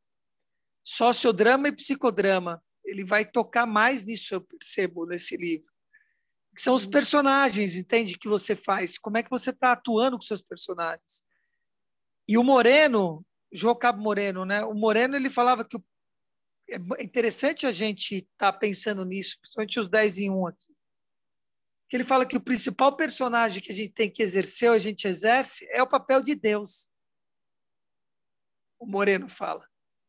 Como é que você está exercendo esse papel de Deus, se você é a imagem e semelhança dele? Sim. É muito legal, assim, como ele traz isso. Então, nós estamos no papel de mãe, papel de pai, papel de filha, papel de interlocutor, papel de facilitador. Você está o tempo todo num papel. Como é que você está exercendo esses papéis? Com essas diferentes comunicações, etc. Então, isso é um treino, tudo é um treino. Eu fui treinado para isso, de certa forma, por conta da dança, da arte, né? Então, é isso. Legal. Tá bom. Alguém mais, queridos? Vou desligar aqui e vou me recolher. Preciso de cama agora. Então tá, queridos. Amanhã a gente se vê então, tá bom? Às 5h59 ou às 5h41 eu tenho o programa de liderança, né, que são 19 minutos que eu falo, não sei ainda que tema que eu vou falar essa semana, eu vou decidir hoje. Mas 5h41, estamos lá. E 5h59, Aliança 559, depois a leitura, tá bom? Beijo na alma de vocês e fomos, fui, valeu!